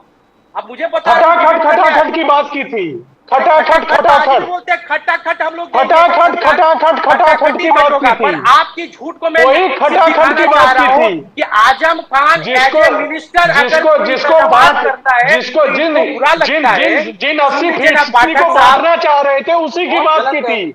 उन्हीं बकरी चोरों की बात की थी जो 80% को बांटना चाहते हैं, जो बकरी चोर 80% को बांटना चाहते हैं उन्हीं की बात की थी। माफी चाहूंगा सर, ऐसा तो सर क्या वक्फ बोर्ड लैंड माफिया है? नहीं, इस तरह से डिबेट नहीं होता, आप बार बार चिल्लाते रहिए। मैं तो नासिर साहब क्या वक्फ बोर्ड लैंड माफिया है? आप चिल्लाओ तो रामलीला है, पकड़ता हूं, हम चिल्लाए तो बहुत गलत है। मैं आपके झूठ को मैं पकड़ लेता हूं तो आप चिल्लाने लगते हो, यानी यही तो बीजेपी की झूठ। चलिए नासिर साहब बताइए ना, चलिए आजम खान साहब की बात हो गई, as a minister he was assigned के जो इतना बड़ा कुंभ का मेला होने वाला है उसकी व्यवस्था बिल्कुल ठीक होनी चाहिए। ठीक है सर, बस हो गया, अब आगे बढ़े, अब आगे बढ़े सर, नहीं उसमें अब आगे बढ़े सर के वक्फ बोर्ड, व्हाई इज इट के वक्फ बोर्ड की जो रेपुटेशन अब बन गई है या बनाने की कोशिश की जा रही है वो भू माफिया की है, लैंड माफिया की है। अब आप बताएं नासिर साहब। मैं वही कह रहा हूं, वक्फ बोर्ड को लैंड कौन देता है? आम लोग देते हैं, जो हिंदुस्तान के लोग हैं वो जमीन अपने मर्जी से देते हैं। करेक्ट। अगर वक्फ बोर्ड बोलते भू माफिया तो कौन सी सरकारी जमीन को कैप्चर किया, मैं ये जानना चाहता। और जब वो कैप्चर भी करेगा तो वो किसके पास जाएगा? सरकार के ही नजर में रहे। अगर कहीं करप्शन हो रहा है, पाठक भाई की सरकार है, हर जगह उनकी गवर्नमेंट, उस पर नकेल कसे ना, कौन रोकता है? मैं बार बार कह रहा हूं, उसको हिंदू मुस्लिम का मुद्दा नहीं होना चाहिए, ये हिंदू मुस्लिम का मुद्दा बनाना चाह रहे हैं, इसलिए हमारा ऑब्जेक्शन। अगर कहीं पे करप्शन हुआ सर मैं जवाब देता हूं, छोटा सा एक जवाब देता हूं। भाई सुन लीजिए ना, पाठक भाई प्लीज। नासिर भाई एक छोटा सा जवाब है। जी बोलिए बोलिए बोलिए।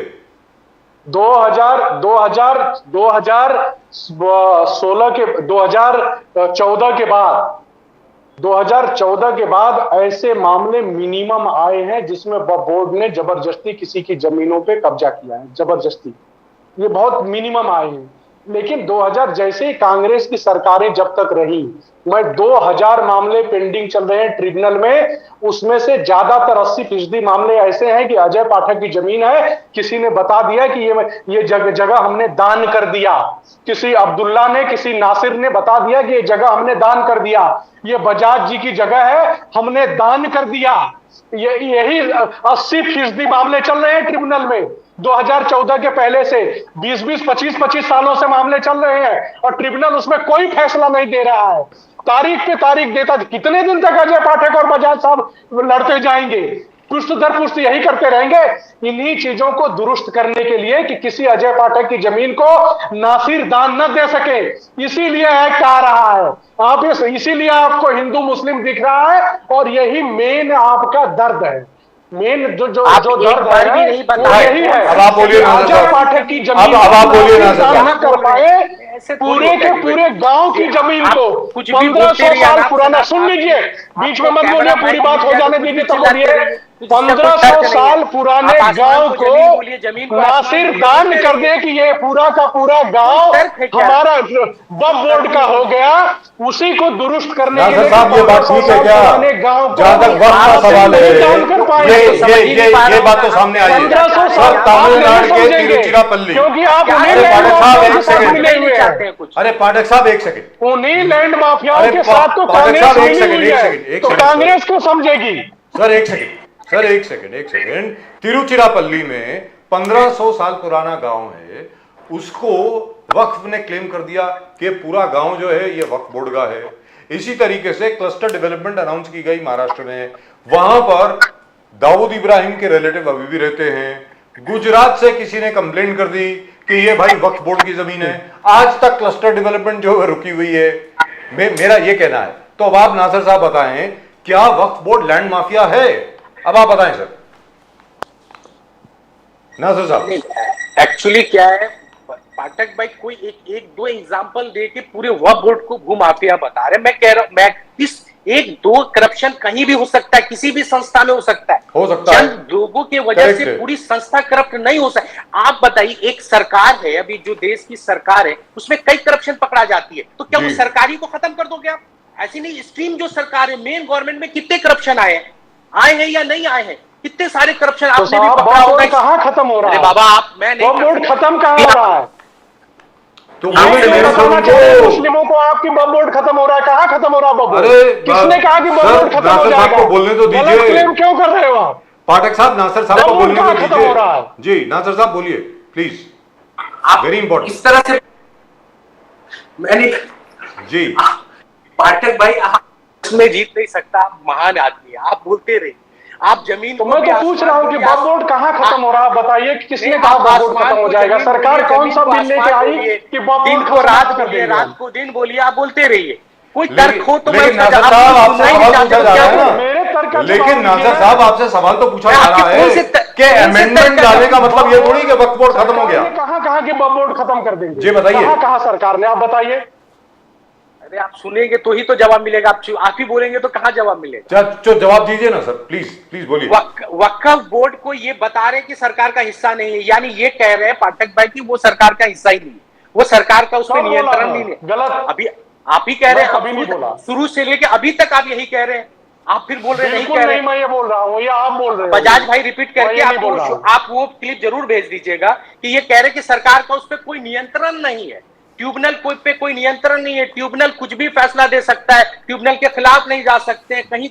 हम अरे किसी ने अगर दान दिया है तो सर्वे कमिश्नर कौन होता है? सर्वे कमिश्नर को पावर है, जब सरकार न्यूज करती है तो वही पावर जो कलेक्टर को जुडिशियली पावर है, उसको एजुकेटिव पावर है, वही एजुकेटिव पावर उसको भी है। आज कलेक्टर के ऊपर इतने सारे लोड है, आप ये भी डाल दो, मैं देखता हूँ 6 महीने में कौन सा कलेक्टर फैसला दे देगा। फिर भी उसके लिए भी आपको रेवेन्यू में जाना होगा, आपको कोर्ट जाना पड़ेगा। पार्टी को end of the day court जाना ही पड़ता है। जिसके तो नासिर साहब आपकी बातों से तो ये लग रहा है, जरा बताएं इसको। I don't think you are saying that, but it seems you are saying that. मुझे लगता नहीं कि आप ये कह रहे हैं, लेकिन लग रहा है ऐसा कि शायद आप ये कह रहे हैं कि वक्फ एक्ट जो है उसमें और अमेंडमेंट लाने की जरूरत नहीं है। आप ये बोलना चाह रहे हैं? नहीं, कौन से अमेंडमेंट पे आपको ऑब्जेक्शन है? मैं बार बार आपके 1 घंटे के शो में मैं इतने देर से यही सवाल उठा रहा हूं, कौन से एक्ट से इनको नफरत है? तो मैं उस पर जवाब दूं। सर वो तो रिजिजू साहब ने बताया ना, they want to bring 40 amendments। अब इसका जवाब सुन लीजिए बजाज भाई, इतने वो कॉन्फिडेंस थे, उनके पास सब कुछ था ना, बहुमत था, तो बिल पास क्यों नहीं करा लिया? बहुत चिल्ला रहे हैं ना आप, क्यों नहीं बिल पास किया? क्यों भेजा आपने जेपीसी में? क्यों भेजा? आपको भी मालूम है कि उसमें कुछ नहीं है, तो आपको दुनिया को बरगलाना है, हिंदुस्तान को नहीं तो आपकी पूरी ताकत थी, पूरी सत्ता थी, पूरी मेजोरिटी थी, आप पास करा लेते। इतनी नाटक करने की जरूरत ही नहीं थी ना। पाठक जी को यहाँ आके चिल्लाना पड़ता, ना मुझे बोलना पड़ता, कानून बन जाता। मगर आपने क्या किया? जेपीसी में भेज दिया, एक लटकेगा मुद्दा चलेगा, बहस चलता रहेगा, हम आप लड़ते रहेंगे, हिंदू मुस्लिम कॉमनल वार होता रहेगा, महाराष्ट्र के इलेक्शन में ये मुद्दा उठेगा, हरियाणा के मुद्दा में उठेगा, झारखंड में उठेगा। यही मुद्दे पे तो इलेक्शन करना चाहते हो आप, इसीलिए तो मैं बार बार कह रहा हूं, इस मुद्दे का आपने नजुल बिल क्यों नहीं यूपी में पास करा लिया? जबकि दोनों जगह आपकी बहुमत थी ना। आप विधानसभा में भी थी, विधान परिषद में। सुन लीजिएगा, मैं आपको जवाब दे रहा हूँ। दीजिएगा पाठक भाई, आप जवाब दीजिएगा, मैं आपको जवाब देता हूँ। अरे आप क्या जवाब सुनिएगा? सुन लीजिए, सुनिए ना, सुनना नहीं चाहते बाबा, मुश्किल आपके साथ है। आप सुनिए, मैं जवाब दे रहा हूँ ना, सुन लीजिए ना मेरा। अरे बोल तो लिए, जवाब तो लीजिए। आप बोलिए, जवाब तो लो। क्या जवाब है बताइए। बजाज साहब, इन्होंने बोला कि इनके पास मेजोरिटी थी, इन्होंने संसद में क्यों नहीं पास करवा लिया? संसद में इनको पास करवाया, तो ये लोग खड़ा होकर समर्थन क्यों नहीं कर दिए? जब इनको पता है कि कुछ नहीं है तो खड़ा होकर समर्थन कर देते कि भैया चलिए पास करिए, हम इसके साथ हैं। तब तो ये भाग रहे थे, तब ये नहीं आ रहे थे। आज बड़ी बड़ी बातें कर रहे हैं आकर के। एक मेरा 8-10 का डिबेट है, मैं दूसरे चैनल पे। अरे यार दिस ना I told you this, Nasir is now Aamir Khan.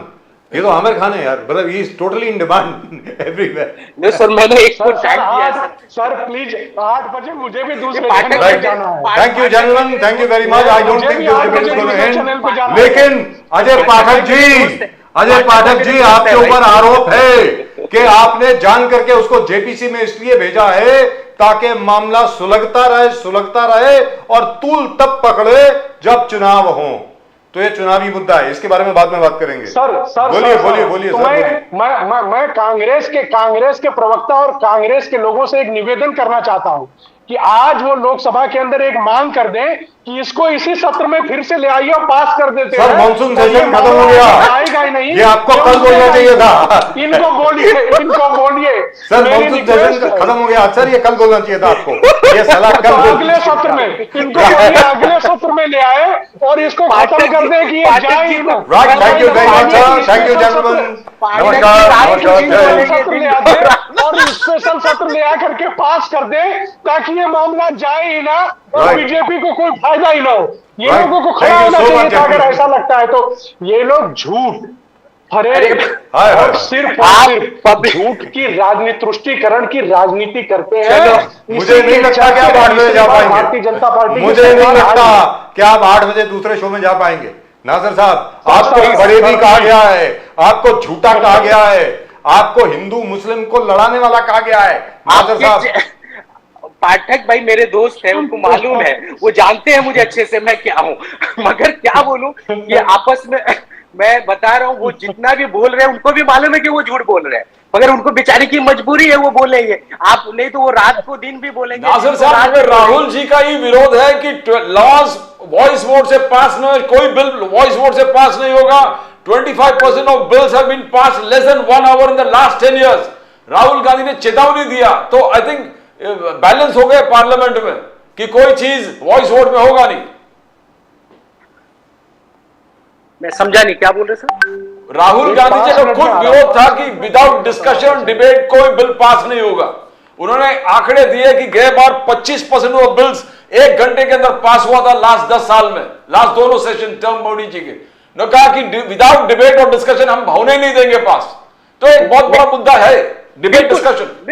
बिल्कुल बिना लोकतंत्र में जब तक आप किसी बिल पे डिबेट नहीं करेंगे, उसकी कमियां और फायदे को जनता के बीच में नहीं बताएंगे, बिना चर्चा किए हुए कोई भी बिल पास कर, तो ये बोलते नहीं लोकशाही नहीं हो जाएगी, फिर ये लोकतंत्र के लिए बोलते हेल्दी नहीं रहेगी, लोकतंत्र के खिलाफ तो सरकार आपकी बात सुन रही है, कहने का मतलब ये हुआ कि मोदी सरकार आपकी बात सुन रही है। बिल्कुल सुन रही है। लोकतंत्र में चर्चा होना चाहिए, हर बिल पे बात होना चाहिए। So you must congratulate Mr. Pathak.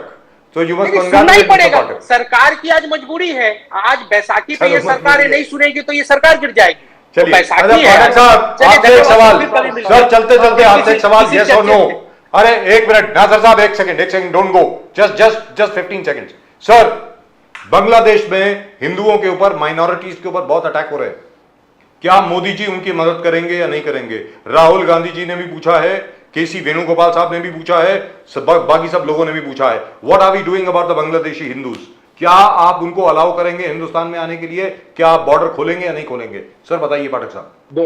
देखिए साहब, हमारा सीए कानून ही इसीलिए आया कि जो सर, आज की बात कर रहा हूं, सीए की बात छोड़ दीजिए। क्या वो लोग, उनको हम शरण दे रहे हैं नहीं?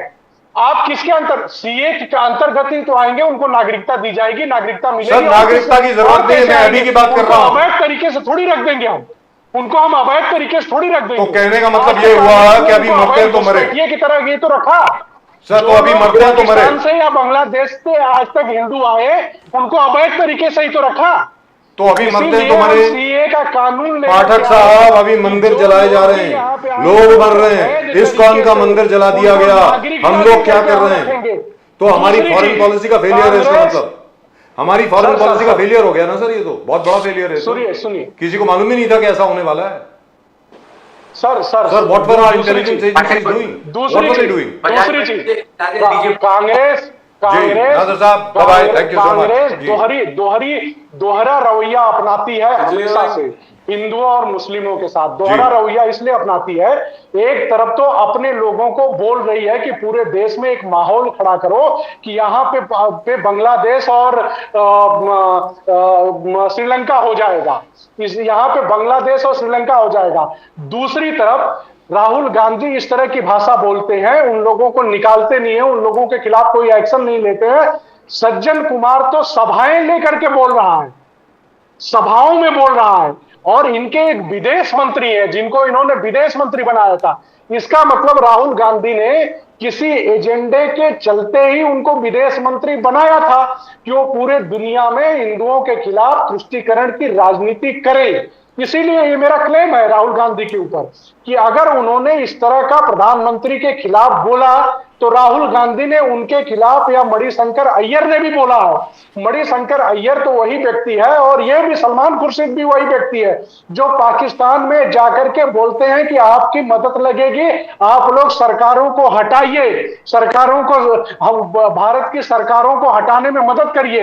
ये वही लोग हैं, और राहुल गांधी उन्हीं के साथ खड़े होते हैं। आपने कांग्रेस पे चांस लगा दिया है कि कांग्रेस, जब पैलेस्टाइन मुस्लिम्स को खुद अत्याचार हो रहा है इसराइल में, तो सबसे पहले कांग्रेस आवाज उठाई। आपने आज बीजेपी ने आवाज उठाया कि थाउजेंड्स ऑफ बांग्लादेशी हिंदूज हो रहे हैं, एंड कोई कांग्रेस की तरफ से कुछ उनके प्रोटेक्शन के बारे में। तो किस प्रकार से, बिकॉज फारूक अब्दुल्ला के हम लोग सुने, उन्होंने स्टेटमेंट दिया कि यूएस, चाइना और पाकिस्तान मोदी सरकार को गिराने के लिए कोशिश कर रहा है। At the same time Mehbooba Mufti ने कहा कि बांग्लादेश वाले सिचुएशन यहां पर आ सकता है और होगा। सलमान खुर्शीद की बात आपने की, तो क्या ये देश विरोधी है? क्या ये टोटली इंडिया के इंटरेस्ट में नहीं है? कैसे देखते हो पाठक साहब आप? साहब 100% इंडिया के इंटरेस्ट में नहीं है। कांग्रेस की मंशा को सलमान खुर्शीद उजागर कर रहे हैं। कांग्रेस का इकोसिस्टम आप जाकर के चेक कर लीजिए कि किस तरह की भाषा बोल रहे हैं। सोशल मीडिया पे कांग्रेस का इकोसिस्टम किस तरह की भाषा बोल रहा है प्रधानमंत्री जी के खिलाफ। प्रधानमंत्री जी के खिलाफ बोलने का मतलब है कि वो ये चाहते हैं कि इस देश में भी उसी तरह की चीजें हो। उसी तरह से आम आदमी पार्टी के लोग, वहां का चुना हुआ मुख्यमंत्री किस तरह की भाषा का इस्तेमाल कर रहा है। इंडिया ब्लॉक के लोगों के अंदर ये हताशा है कि तीसरी बार इस देश ने प्रधानमंत्री जी को कैसे चुन लिया और तीसरी बार प्रधानमंत्री कैसे बन गए। उसी जो राहुल गांधी और तथाकथित वामपंथियों का इकोसिस्टम है, उसी इकोसिस्टम के अंदर ये सारी चीजें कहवाई जाती है। अगर राहुल गांधी इतने पावरफुल नेता है, अगर वो एक बार किसी को बोल दे तो किसी की हिम्मत है कि इस तरह की बातें करने के? इसके पीछे राहुल गांधी की मंशा है। मैं ये साफ बोलना चाहता हूं। बेवकूफी की बातें हैं, कोई मानता भी नहीं है उसको, हास्यास्पद बात है। Let's be very clear. आपको लगता है सलमान खुर्शीद की बात को कोई सीरियसली लेता है? छोड़िए ना सर, क्या बात कर रहे हैं? मैं आपसे क्या बात कर रहे हैं सर? आप जाकर के राहुल गांधी के ट्विटर पे या कांग्रेस के जाके देखिए कि करोड़ों लोग तो आपके लिए अच्छा है, कर रहे हैं। आपके लिए बहुत अच्छा है अगर ऐसी बात कर रहे हैं, किस तरह से रिएक्ट कर रहे हैं। आपके लिए बहुत अच्छा है कि जो वोट आपका उस तरफ चला गया था वापस आ जाएगा। अच्छा मेरी बात सुनिए अजय पाठक साहब, सुनिए सर, मैं 2 मिनट और मुझे कार्यालय से फोन आ रहा है। सर हम लोग आपके हितैषी हैं। एक सेकंड, लास्ट सेकंड। सर मैं आपसे पूछ रहा हूं, we expect something from mister Modi. Modi ji से हम लोग अपेक्षा करते हैं कि बांग्लादेशी हिंदुओं की वो मदद करेंगे। अभी बॉर्डर पे बैठे हैं sir, we must do something. कुछ ना कुछ तो करना चाहिए सर। पाठक साहब प्लीज। सर 100% मदद करेंगे, और सिर्फ आपकी ये भावना है, ये पूरे देश की भावना है। पूरा देश ये चाहता है, पूरा देश ये चाहता है कि जिन लोगों के साथ अत्याचार हो रहा है बांग्लादेश के अंदर, उनकी पूरी तरह से मदद करनी चाहिए और बॉर्डर को खोलना चाहिए, बॉर्डर के अंदर उनको ले आना चाहिए। ये सिर्फ सरकार का नहीं, सरकार से हमारी मांग है, पूरे देश की ये मांग है। सिर्फ बजाज साहब, आपकी भावनाओं, आपकी जो भावना है उसके साथ पूरा देश खड़ा है, और पूरा देश ये चाहता है कि उनके साथ न्याय हो जिस प्रकार का। और ये साहब, ये वही बांग्लादेश है। आप याद करिए कि 19वीं सदी में बांग्लादेश क्या था, 18वीं सदी में बांग्लादेश क्या था, जब वहां लोग बोलते थे कि इस तरह की चीजें हो जाएगी। आज हम जब लोग बोलते हैं यहाँ पे, तो हमको क्रिमिनल कहा जाता है कि बंगाल में क्या हो जाएगा, या केरल में क्या हो जाएगा, तमिलनाडु में क्या हो जाएगा, तो हमको लोग क्रिमिनल बोलते हैं। साहब कभी वही हम पाकिस्तान में बोलते थे, वही हम बांग्लादेश में बोलते थे, वही अफगानिस्तान में बोलते थे। 18वीं सदी के अंदर साहब बांग्लादेश के अंदर 26% मोदी साहब ने आज ट्विटर के माध्यम से ऑलरेडी चेतावनी दिया, बांग्लादेश को कहा कि आपको हिंदूज का ख्याल रखना पड़ेगा। protection of Hindus and all other minority communities. It is, we hope for early return to normalcy, ensuring the safety of Hindus. Clear cut Hindus अपने ट्विटर और इस सोशल मीडिया में क्लियर कट मोदी जी ने refer किया। तो आपको लगता है कि मोदी जी एक कदम आगे बढ़ा दिया प्रोटेक्शन ऑफ हिंदूज के लिए? 100% सर, 100% उन्होंने आगे बढ़ाया और पूरे देश की जनभावनाओं के अनुरूप ही सरकार को काम करना पड़ता है। और पूरे देश की ये जनभावना है कि प्रधानमंत्री जी उस पे जरूर उनकी जनभावनाओं को समझ करके उस पे काम करेंगे। और आज जो आपने बताया कि प्रधानमंत्री जी का ट्वीट है, वो बांग्लादेश के लिए कड़ा संदेश है कि अगर वहां हिंदुओं के साथ कुछ भी गलत होता है तो हम उनके साथ खड़े हैं और उनके लिए हम पूरी ताकत से उनके साथ रहेंगे। कोई उनको किसी तरह का कुचल नहीं सकता, क्योंकि अभी भी हर रोज वहां पर हिंदू मारे जा रहे हैं, मंदिर जलाए जा रहे हैं, तोड़े जा रहे हैं। मैं उम्मीद करता हूं कि जल्द से जल्द हमारी सरकार कुछ ना कुछ करेगी। Anyway, thank you very much sir, Ajay Pathak ji. Okay sir, thank you. जय हिंद, जय भारत, वंदे मातरम। जय भवानी, जय शिवाजी, जय सिया राम, हर हर Mahadev. Thank you. But Pradeep ji, really and truly speaking, the situation in Bangladesh is really and truly very serious. We expect Mr. Modi to do something. And it is very surprising that Mr. Jaishankar, Mr. Ajit Doval and everybody else were caught napping. Nobody realized that this is about to happen. I mean, this is crazy. I think that from January, they were preempting this from January. In fact, they were informed. Which is all right, but this is suddenly. And yesterday, Prime Minister Modi has already tweeted. He said, Professor Mohammed Yunus, I welcome your new responsibilities. At the same time, safety and protection of Hindus. He has mentioned Hindus by name. Protection of Hindus and all other minority communities. India remains, and rest everything, India remains committed to working with Bangladesh. No, but as Kishore, but he has mentioned but as Kishore Tiwari ji said yesterday, send in the army. फौज को भेज दीजिए या border खोल दीजिए। सब bureaucratic process में पहले है कि आप न्यू इलेक्टेड प्रेसिडेंट को बोले कि हिंदूज का संरक्षण करिए आप, which he has done yesterday. And probably if it doesn't settle in a day or two, probably they might think the other options.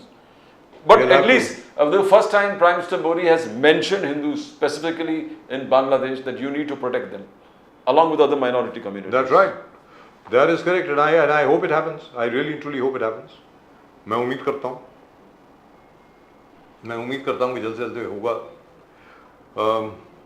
Because sir, एक तरफ अगर आप ये बोल रहे हैं कि भैया देखो हम लोग जो हैं हम हिंदुओं के हितैषी हैं, हम हिंदुओं के संरक्षक हैं, हिंदुओं के खिलाफ कहीं पर भी किसी भी मुल्क में होगा तो हम लोग वहां पहुंच जाएंगे। यहाँ तो पड़ोस में ही हो रहा है यार, एटलीस्ट बॉर्डर तो खोल दो। मेरा ये कहना है बॉर्डर तो खोल दीजिए, वहां पे कैंप तो बना दो। I agree, it is a monsoon, those areas by the way are water logged. You know, I don't know whether you've ever been to the Bangladesh border. There are lagoons, there are lakes, there are rivers. There are 3 or 4 states that are border. Yes, Meghalaya. Right from Assam to Meghalaya to Bengal and a couple of other states. So you have a problem, even Bihar. So you have a problem there. The point is you have to have a safe haven area. You have to have an area earmarked where all these people must come in. At least we hope that happens. Well, I don't know what we are waiting for. But in any event, let's go straight across to our friend from Uttar Pradesh, from the Samajwadi Party, Kirti Nidhi Pandey ji इस वक्त हमारे साथ हैं। कीर्ति निधि पांडे जी, नमस्कार। नमस्कार। नमस्कार sir, कैसे हैं? गोरखपुर से इस वक्त कीर्ति निधि पांडे इस वक्त हमारे साथ। ठीक है सर, बढ़िया। और जब तो सर ये पहले वो क्या है, क्या कहते हैं, वो नाजुल लैंड है, कौन सी लैंड है वो जमीन जो वो एक्वायर करना चाह रहे हैं? नजुल लैंड, हाँ वही तो। नजुल चलिए नजुल से जी। तो एक तो वो हो गई और उसके ऊपर से वो क्या है, वो वक्फ बोर्ड का अमेंडमेंट आ गया। तो ये क्या चल रहा है सर? ये मतलब क्या ये किसकी तैयारी चल रही है, ये पूछना चाह रहा हूँ आपसे। तैयारी मतलब यही सब्जेक्ट रह गए क्या? पूछ सर। नहीं, तैयारी भारतीय जनता पार्टी की है कि अपने मित्रों को लाभ देना। नजूल लैंड की जमीन खोजी जाएगी, वक्फ बोर्ड की जमीन खोजी जाएगी और अपने लोगों को दी जाएगी जी। अभी देखिए, अयोध्या में 13,000 एकड़ जमीन जो सेना के लिए रखी गई थी, उसमें 3 व्यक्तियों को, अडानी को, रामदेव जी महाराज को और एक रविशंकर जी हैं शायद, उनको, तीनों व्यक्ति को 13,000 एकड़ भूमि दे दी गई। रामदेव बाबा रामदेव बाबा रामदेव बाबा जी को लाला जी को। रविशंकर जी, क्या नाम है वो, एक Shri Ravishankar. Shri Ravishankar, art of living. हाँ, श्री रविशंकर जी हैं और मिस्टर अडानी जी हैं, जिनको 13,000 एकड़ जमीन दे दी गई। अब इस तरीके से अपने लोगों को लगातार लाभ देने की एक रणनीति है भारतीय जनता पार्टी की, जिसे आप देखेंगे कि किसानों के कर्ज माफी के सवाल पे, नौजवानों के सवाल पर जहां सरकार इस बात का रोना रोती है, पुरानी पेंशन बहाल करने के सवाल में पैसा नहीं है, और जब पुराने रिकॉर्ड्स बैंक के देखे जाएंगे, जो बैंक कमजोर हो रहे हैं, तो देखा जाएगा कि बड़े बड़े उद्योगपतियों के कर्जे लगातार माफ हो रहे हैं, लगातार बड़े बड़े उद्योगपतियों के कर्जे माफ कर दिए जा रहे हैं। तो इस तरीके की जो रणनीति है कि आप देखिए कि सरकार करना क्या चाहती है। सरकार बड़े लोगों को लाभ देना चाहती है, मतलब बड़ी कंपनियों में जो सिर्फ 43 कंपनी, देश की बड़ी कंपनी ऐसी है जिसपे कर्जा था 5,44,000 करोड़ का, और हेयर कट एक स्कीम लाया सरकार ने कि इनका कर्जा थोड़ा ले लिया जाए, कुछ ले लिया जाए, और हेयर कट में 43 कंपनियों में 3,53,000 करोड़ माफ कर दिया। 5,44,000 करोड़ के कर्जे में 3,53,000 करोड़ कर्जा माफ करके अब इस देश की 5वीं अर्थव्यवस्था, दुनिया में वर्ल्ड विश्व गुरु बनने का सपना एक किस तरीके से करना चाहते हैं, ये बात देश की जनता धीरे धीरे समझ चुकी है, और उसी का परिणाम है कि जो लोकसभा चुनाव में इस तरीके के परिणाम आए। अब लगातार इसी तरीके के परिणाम देश में देखने को मिलेंगे।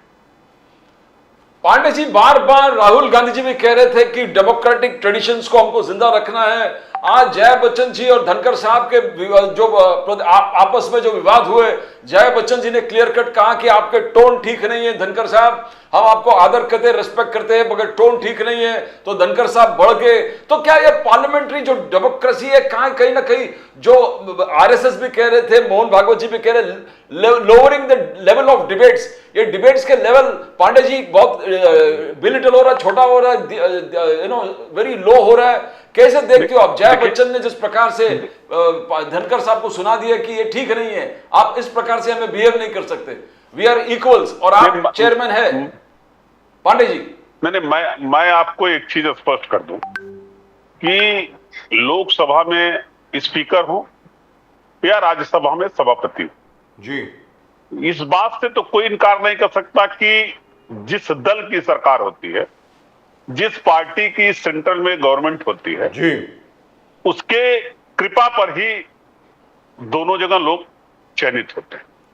जिसका बहुमत ज्यादा रहता है उसका उपराष्ट्रपति होगा, वो राज्यसभा में सभापति के चेयर पे बैठेंगे, और जिसके मेंबर ऑफ पार्लियामेंट ज्यादा होंगे वो लोकसभा में स्पीकर। लेकिन कहीं न कहीं इस बात का अभाव दिख रहा है लगातार कि निष्पक्षता कम दिख रही।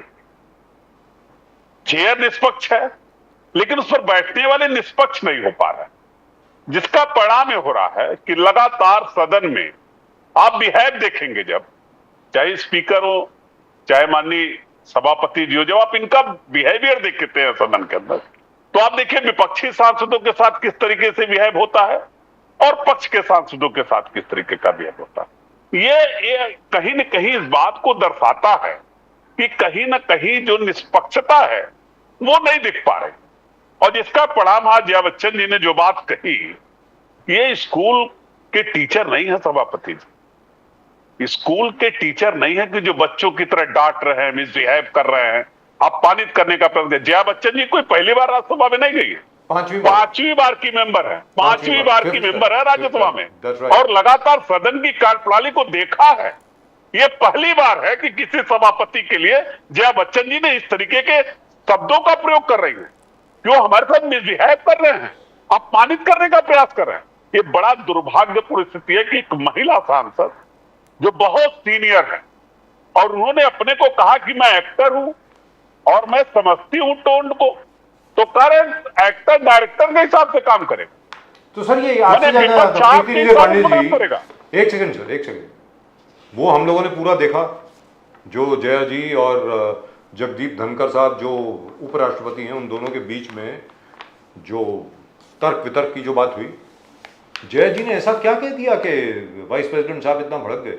मतलब क्या, व्हाट, क्या है? मतलब हमने तो देखा लोगों ने लोग पता नहीं क्या बोल जाते हैं, कुछ भी नहीं होता। जया बच्चन जी ने सिर्फ इतना कहा कि सर हम आपके टोन को समझते हैं जी, और ये तरीका ठीक नहीं है।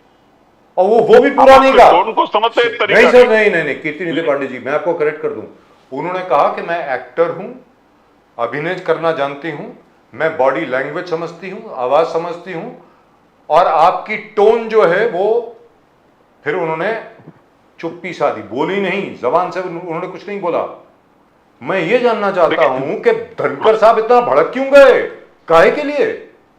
अब आप धनखड़ साहब कल नहीं भड़के जब भारतीय जनता पार्टी के राज्यसभा सदस्य घनश्याम तिवारी जी, मल्लिकार्जुन खड़गे जी, नेता एलओपी के खिलाफ लगातार प्रवचन कर रहे थे तो धनखड़ साहब चुपचाप सुन रहे जी। पिछले कार्यकाल में भी जब लोकसभा की इसके पहले का कार्यकाल था, राज्यसभा का भी कार्यकाल था, तो आपने देखा होगा कि जब एक टीएमसी के सांसद ने धनखड़ साहब की मिमिक्री कर दी तो धनखड़ साहब जो उपराष्ट्रपति हैं देश के, उन्होंने कहा कि एक जाट का अपमान हो गया। उन्होंने ये नहीं कहा कि सभापति का अपमान, उपराष्ट्रपति का अपमान है, कहा एक जाट का अपमान हो गया।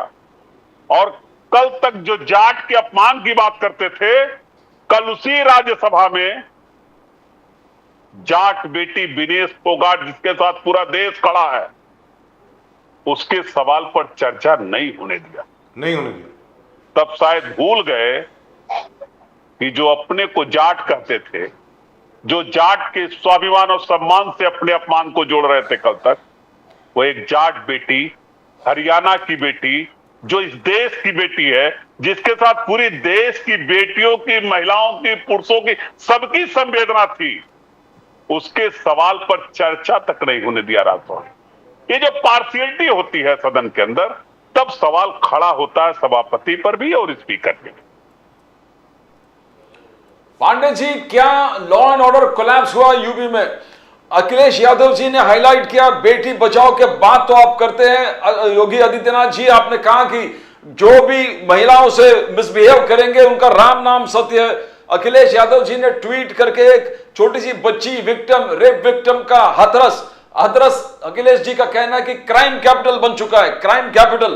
क्या सिर्फ योगी आदित्यनाथ बोलते हैं बेटी बचाओ और महिला सुरक्षा, महिला सशक्तिकरण, इसके बातें करते हैं, बट नो राइट्स, कोई लॉ एंड ऑर्डर? क्या लॉ एंड ऑर्डर कोलैप्स है यूपी में? स्पेशली हाथरस को क्राइम कैपिटल बोला अखिलेश यादव जी ने। पांडे जी देखिए जिस तरीके से उत्तर प्रदेश के अंदर जब समाजवादी पार्टी की सरकार रही, तो हम लोगों ने कानून व्यवस्था को दुरुस्त करने की दिशा में कई काम किए और ऐतिहासिक काम हुआ। महिलाओं की सुरक्षा को लेकर के जहां 10-90 योजना शुरू किया, वही गांव में पीड़ित परिवार तक, हर व्यक्ति जो पीड़ित है उसके तक पुलिस पहुंचे, इसका बेहतर इंतजाम डायल 100 के रूप में समाजवादी पार्टी की सरकार ने, और पूरे देश में एक नजीर बनाया हम लोगों ने डीजीपी मुख्यालय बना करके, और सभी आधुनिक सुविधाओं से लैस व्यवस्था डायल 100 में हमने देने का कहा। मुख्यमंत्री जी जब से सरकार में आई योगी आदित्यनाथ जी, तब से लगातार वो एक बात कहते रहे कि जो अपराधी सरेंडर कर दे, नहीं तो राम नाम सत्य हो जाएगा। लेकिन इसके बाद भी लगातार बेटियों के साथ दुर्घटनाएं हो रही, लगातार बेटियां अपमानित हो रही हैं, और कितनी शर्म की बात है, 2.5 साल, 5 साल, 10 साल, 8 साल, 15 साल की बेटियों के साथ दुर्व्यवहार हो और सरकारें पक्षपातपूर्ण कार्रवाई करें। आपने देखा लखनऊ के गोमती नगर में, जो उत्तर प्रदेश की राजधानी है, उस राजधानी में 16 बच्चों ने मिलकर के उस बरसात के दौरान एक व्यक्ति अपनी पत्नी के साथ जा रहा था, जिसको बीच सड़क पर के गिरा दिए और उसकी पत्नी के साथ दुर्व्यवहार कर रहे थे। 16 व्यक्ति थे उसमें, लेकिन मुख्यमंत्री को केवल एक मुस्लिम और एक यादव का नाम याद आया, न किसी साहू का नाम याद आया, न किसी सिंह का नाम याद आया, न किसी ब्राह्मण का नाम याद आया, जबकि सब के सब उसमें शामिल। तो जब पार्शियलिटी के तहत कार्रवाई करेंगे मुख्यमंत्री, जाति विशेष के आधार पर कार्रवाई होगी, धर्म विशेष के आधार पर कार्रवाई होगी, तो क्राइम का रेट बढ़ेगा। और उत्तर प्रदेश में कोई ऐसा दिन नहीं, कोई ऐसा शहर जनपद नहीं जहां लगातार प्रतिदिन कोई न कोई घटना सामने न आ रही, जिसका संज्ञान नेता प्रतिपक्ष उत्तर प्रदेश या समाजवादी पार्टी के राष्ट्रीय अध्यक्ष आदरणीय अखिलेश यादव जी न लेते हो, उस पर सवाल न खड़ा करते हो, सरकार को चिताते ना हो, लेकिन उसके बाद केवल मुख्यमंत्री बातों से सरकार चला रहा है। अपने लोगों के खिलाफ कार्रवाई करने में, मैं आपको एक छोटा उदाहरण बताता हूं। अयोध्या की एक घटना हुई, एक बिटिया के साथ रेप हुआ। समाजवादी पार्टी ने स्पष्ट रूप से कहा उसका डीएनए टेस्ट हो जाए, जो दोषी हो उसके खिलाफ सख्त कार्रवाई हो, किसी के साथ कोई मरवत ना हो। मुख्यमंत्री जी के प्रशासन ने उस नेता के बेकरी हाउस को गिरा दिया, उसका घर गिराने की तैयारी में है, उसके खिलाफ मुकदमा लिख करके उसको जेल भेज दिया। लेकिन क्या यह सवाल नहीं खड़ा होता कि बीएचयू के बिटिया के साथ घटना करने वाले, जो 2 महीने तक मध्य प्रदेश से भारतीय जनता पार्टी का प्रचार करते रहे आईटी सेल के पदाधिकारी, उनके 3 पदाधिकारियों के घर बुलडोजर क्यों नहीं गया? मुख्यमंत्री से मिलकर के, परसों की घटना है, मुख्यमंत्री से मिलकर के एक पीड़िता उन्नाव की अंजलि अपने बेटे के साथ गई थी मुख्यमंत्री से न्याय मांगने, और न्याय नहीं मिला। उसको भरोसा नहीं हुआ कि मुख्यमंत्री के से मिलने के बाद भी न्याय मिलेगा। आपको जान करके आश्चर्य होगा कि मुख्यमंत्री आवास से बाहर निकलने के बाद अपने बेटे को एक किनारे बैठा करके, 2-2.5 साल के बेटे को, उसने अपने ऊपर पेट्रोल छिड़क करके आग लगा लिया। यह भरोसा है उत्तर प्रदेश सरकार के ऊपर लोगों का कि मुख्यमंत्री से मिलने के बाद उस महिला को यह भरोसा नहीं हुआ कि हमको न्याय मिल पाएगा, और उसने पेट्रोल छिड़क करके आग लगा लिया अपने शरीर को। संकट में उसका पूरा शरीर, उसका पूरा परिवार, वो बेटा पड़े हुआ। यह है सरकार की कार्यप्रणाली। इसलिए हमारे नेता लगातार कह रहे हैं कि क्राइम प्रदेश उत्तर प्रदेश बनता जा रहा, क्योंकि अपनों का संरक्षण कर रही है भारतीय जनता पार्टी, और जाति और धर्म के विद्वेष के तहत लोगों के खिलाफ फंसा करके एक साजिश के तहत कार्रवाई कर रही है। लेकिन एक चीज है सर, इसलिए ये बताएं जी नितिन पांडे जी, इसके ऊपर तो सबसे ज्यादा गर्वान्वित अपने आप को महसूस करते थे योगी आदित्यनाथ जी और उनके जितने भी समर्थक हैं कि उत्तर प्रदेश से क्राइम हमने खत्म कर दिया है। बुलडोजर बाबा बोला करते थे अपने आप को, ये कहते थे कि जितने भी माफिया हैं सबका खात्मा कर दिया है। तो ये अब क्या हो गया? पिछले 1-1.5 साल से हम लोग देख रहे हैं, क्या कुछ बदलाव आया है? देखिए, मैंने कहा ना कि समाजवादी पार्टी के नेता हो, कार्यकर्ता हो, उनके घर बुलडोजर बाबा का जल्दी जाता है। लेकिन जब भारतीय जनता पार्टी के समर्थक फंस जाते हैं तो बुलडोजर का डीजल खत्म हो जाता है। विनेश फोगाट, जिसके ऊपर पूरे दुनिया को नाज है, देश को पूरे नाज है, हमारे भारत देश के हर एक नागरिक को जिस बेटी पे नाज है, वही बेटी तो न्याय मांग रही थी दिल्ली की सड़कों पर। क्यों नहीं चला बुलडोजर ब्रिजभूषण शरद सिंह के घर पे? क्यों नहीं चलवाया? मैंने बनारस की बात बताई, क्यों नहीं चला? आगरा में उस मौर्य परिवार की बिटिया के साथ जो हुआ उसके आरोपियों पे क्यों नहीं चला? आजमगढ़ की घटना पे अपने लोगों पे क्यों नहीं बुलडोजर चला? यही तो मैं बार बार कह रहा हूं कि एक साजिश के तहत पक्षपातपूर्ण तरीके से जब कार्रवाई होगी तो क्राइम बढ़ेगा। और अब क्राइम भारतीय जनता पार्टी के लोग कर रहे हैं, भारतीय जनता पार्टी के संरक्षण में हो रहा है। और मैं तो कह रहा हूं कि उत्तर प्रदेश में मुख्तार को अपराधी बताते थे, अतीक को अपराधी बताते थे जी। क्या बनारस के ब्रजेश सिंह जी संत हैं? क्या जौनपुर में धनंजय सिंह संत हैं? हम लोग तो लगातार इस बात की मांग करते रहे कि उत्तर प्रदेश की हिस्ट्री सीटों की अपराधियों की एक सूची जारी कर दीजिए कि पूरा देश जान जाए कि कौन कौन से लोग अपराधी हैं। क्यों नहीं जारी किया गया? केवल इसलिए नहीं जारी हुआ कि अपने लोगों का संरक्षण हो सके, क्योंकि जिस दिन सूची जारी करेंगे, अगर ईमानदारी से सूची जारी हुई तो उनके खिलाफ कार्रवाई की मांग होगी, अगर बेईमानी से सूची जारी होगी तो उनके लोगों की सूची हम लोग जारी करेंगे। इसलिए आज तक पिछले 3-4 सालों से हम लोग मांग कर रहे हैं, आज तक कोई सूची उत्तर प्रदेश की सरकार, उत्तर प्रदेश की पुलिस अपराधियों की नहीं जारी कर पाई उत्तर प्रदेश। तो सर ये तो बैकफायर कर रहा होगा ना, इनको मालूम नहीं है क्या? अब देखिए ना, उत्तर बैक- प्रदेश में जो बैकफायर चुनाव तो हुए, हुआ। आप 37 सीट जीत करके आ गए, 37 सीट सर। जी तो क्या इनको मालूम नहीं है कि क्या होने वाला है 2027 में? देखिए जो स्थितियां हैं 2027 तो दूर, 2024 के परिणाम के बाद जिस तरीके से इनके नेता आपस में एक दूसरे पे आरोप प्रत्यारोप लगा रहे हैं, आपने देखा मुजफ्फरनगर में संजू बालियान के ऊपर संगीत सोम का आरोप,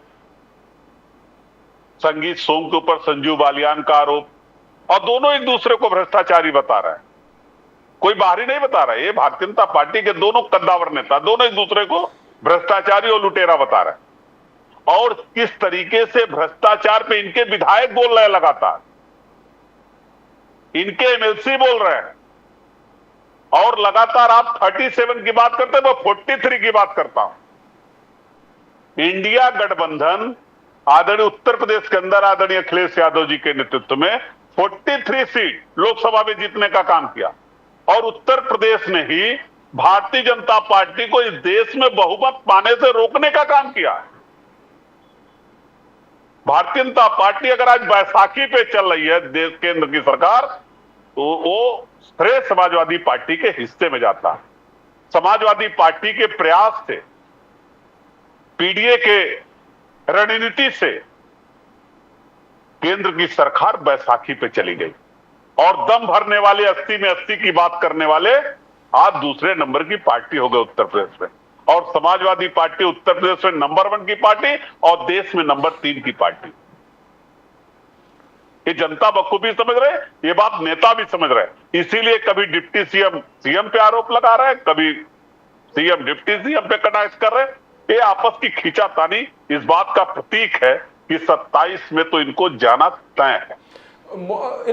पांडे जी, ये वक्फ बोर्ड रिफॉर्म्स के लिए क्या तकलीफ है? अगर बात यह है कि बहुत सारे हिंदू प्रॉपर्टी वक्फ बोर्ड कन्वर्ट करते हैं मुस्लिम मींस वक्फ प्रॉपर्टी में, तो ये संशोधन इसलिए है कि कोई ऐसे प्रॉपर्टीज न उलझे, नॉन मुस्लिम के प्रॉपर्टीज न उलझे। रिफॉर्म्स इसलिए भी लाया है कि एक प्रकार से जो करप्शन है पूरे सिस्टम में उसको, तो वहां पर क्यों विरोध हो रहा है, क्यों ऑपोजिशन उसको आप अपीसमेंट की तरफ लेके जा रहे हैं? क्या आपका जो विरोध है मुस्लिम अपीसमेंट नहीं कहा जाएगा कि आप मुस्लिम अपीसमेंट करना चाहते हो?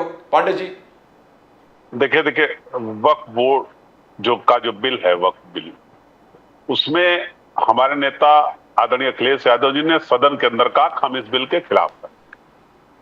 क्योंकि भारतीय जनता पार्टी भी कुछ अपने पार्टी के अंदर कट्टरपंथी जो है उनके पार्टी के अंदर, उनके तुष्टीकरण के लिए इस तरीके की बिल ला रही। और मैंने कहा ना कि जिस तरीके से लोगों को जमीनों का दान किया जा रहा है, लगातार अपने लोगों को जमीनें जिस तरीके से दी जा रही, वो कल वक्फ बोर्ड में तो मध्य प्रदेश हाईकोर्ट के जज ने पूछा कि कल आप कहोगे कि ये बिल्डिंग भी वक्फ बोर्ड की है, खाली करो कोर्ट को।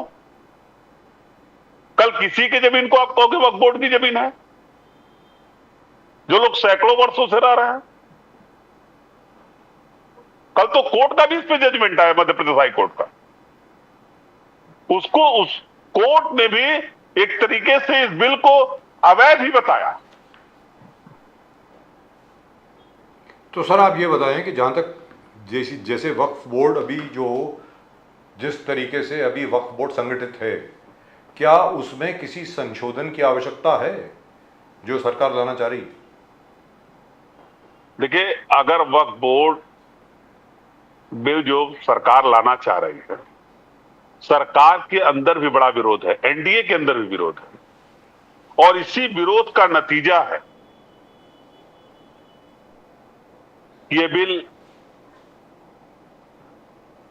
जेपीसी को भेजी जा रही है। जी भेजिए आप। अब ज्वाइंट पार्लियामेंट्री कमेटी इसको डिसाइड करेगी, इस पे तय करेगी, आपस में विचार विमर्श करेगी। सभी दल के एमपीज हैं उसमें, अगर सब बैठ के तय करेंगे, अगर बिल पास होने की स्थिति में होगा तो फिर उसको सदन में पास करने के लिए रखा जाएगा। और अगर तो कोई जो- गड़बड़ी होगी तो उसको निरस्त करने के लिए कहा तो जाएगा। जो नाजुल जमीन जो थी उत्तर प्रदेश की, जिसमें बिल पास भी हो गया असेंबली में, तो उसको लागू क्यों नहीं किया गया सर? कहां बिल पास हो पाया? असेंबली में तो नजूल पास हो लैंड गया बिल ना, जी। नजूल लैंड बिल ना, जी वो नहीं पास हो पाया। वो भी संयुक्त कमेटी को भेजी गई है विधान परिषद में। लेकिन लाए क्यों फिर उत्तर प्रदेश में वो बिल लाया क्यों गया? और देखिए नजूल लैंड बिल के खिलाफ भी हमने तो विरोध किया, समाजवादी पार्टी ने तो विरोध दर्ज कराया। आपको जान के आश्चर्य होगा कि जो भारतीय जनता पार्टी के एमएलए हैं उन लोगों ने भी विरोध दर्ज किया। जी राजा भैया ने विरोध दर्ज कराया, सहयोगी दलों ने उनके विरोध दर्ज कराया, और जिसका नतीजा रहा विधान परिषद में वो संयुक्त समिति को चली गई। अब संयुक्त समिति वहां भी डिसाइड करेगी नजूल लैंड बिल को। तो इसका मतलब कहीं न कहीं सरकार की नियत में खोट है, और इसीलिए बिल ज्वाइंट पार्लियामेंट्री कमेटी को वक्फ बोर्ड मिल गया। ये कहा जा रहा है कि नजूल एक्ट बिल जो है, नजूल लैंड बिल, ये नजूल एक्ट बिल जो था, ये नजूल बिल जो था, संशोधन जो नजूल बिल में, जिससे सरकार को इस सारी जमीन मिल जाती, ये कहा जा रहा है कि ये क्या गरीबों की जमीन हड़पने की एक साजिश थी? क्या था ये? देखिए नजूल लैंड जो है कई वर्षों से उस पे गरीब रह रहा है, सैकड़ों वर्षों से। अब सरकार वो जमीन तो ले सकती है। एक तरफ सरकार कहती है कि हम गरीबों को छत देंगे, गरीबों को आवास देंगे, दूसरी तरफ नजूल लैंड बिल ला करके गरीबों को आवास विहीन करना चाहती है सरकार। और लगातार मैं कह रहा हूं कि विपक्ष के साथ साथ पक्ष के भी विधायक इस पर अपनी आपत्ति दर्ज करा रहे, जी इसीलिए तो बिल नहीं पास हो पाया। बिल नहीं पास है नजूल, जी प्रदीप जी। नजूल लैंड बिल इसीलिए नहीं पास हो पाया क्योंकि मुख्यमंत्री योगी आदित्यनाथ के विधायक भी इसका विरोध कर रहे हैं। अब संयुक्त समिति के पास जब ये बिल जाएगा वो उस पर अपना राय रखेंगे, फिर जो निष्कर्ष निकलेगा उसके हिसाब से सदन में जब आएगा तो उस पर चर्चा समाजवादी पार्टी करेगी। पांडे जी, हाल ही में प्राइम मिनिस्टर मोदी जी ने कहा कि घर से नल से हर घर नल से जल 15 करोड़ के फिगर हम टच किए, 15 करोड़। बाद में उन्होंने कहा कि पीएम किसान, और आज आप देखो किस प्रकार से डिजिटल रेवोल्यूशन हो गया। हमारे किसान है स्मार्टफोन से ट्रांजैक्शन करते हैं, स्मार्टफोन से। पीएम किसान 80 करोड़, जो पूरा आवास योजना 4 करोड़, और जिस प्रकार से एक एक आंकड़ा, उज्ज्वला हो, आयुष्मान हो, हर घर नल से जल, तो ये क्या डेवलपमेंट है? बोले मोदी जी, मोदी 3.0, उनका कहना है कि Modi 3.0 third biggest economy, 3 crore घर आवास योजना और 3 करोड़ लखपति दीदी।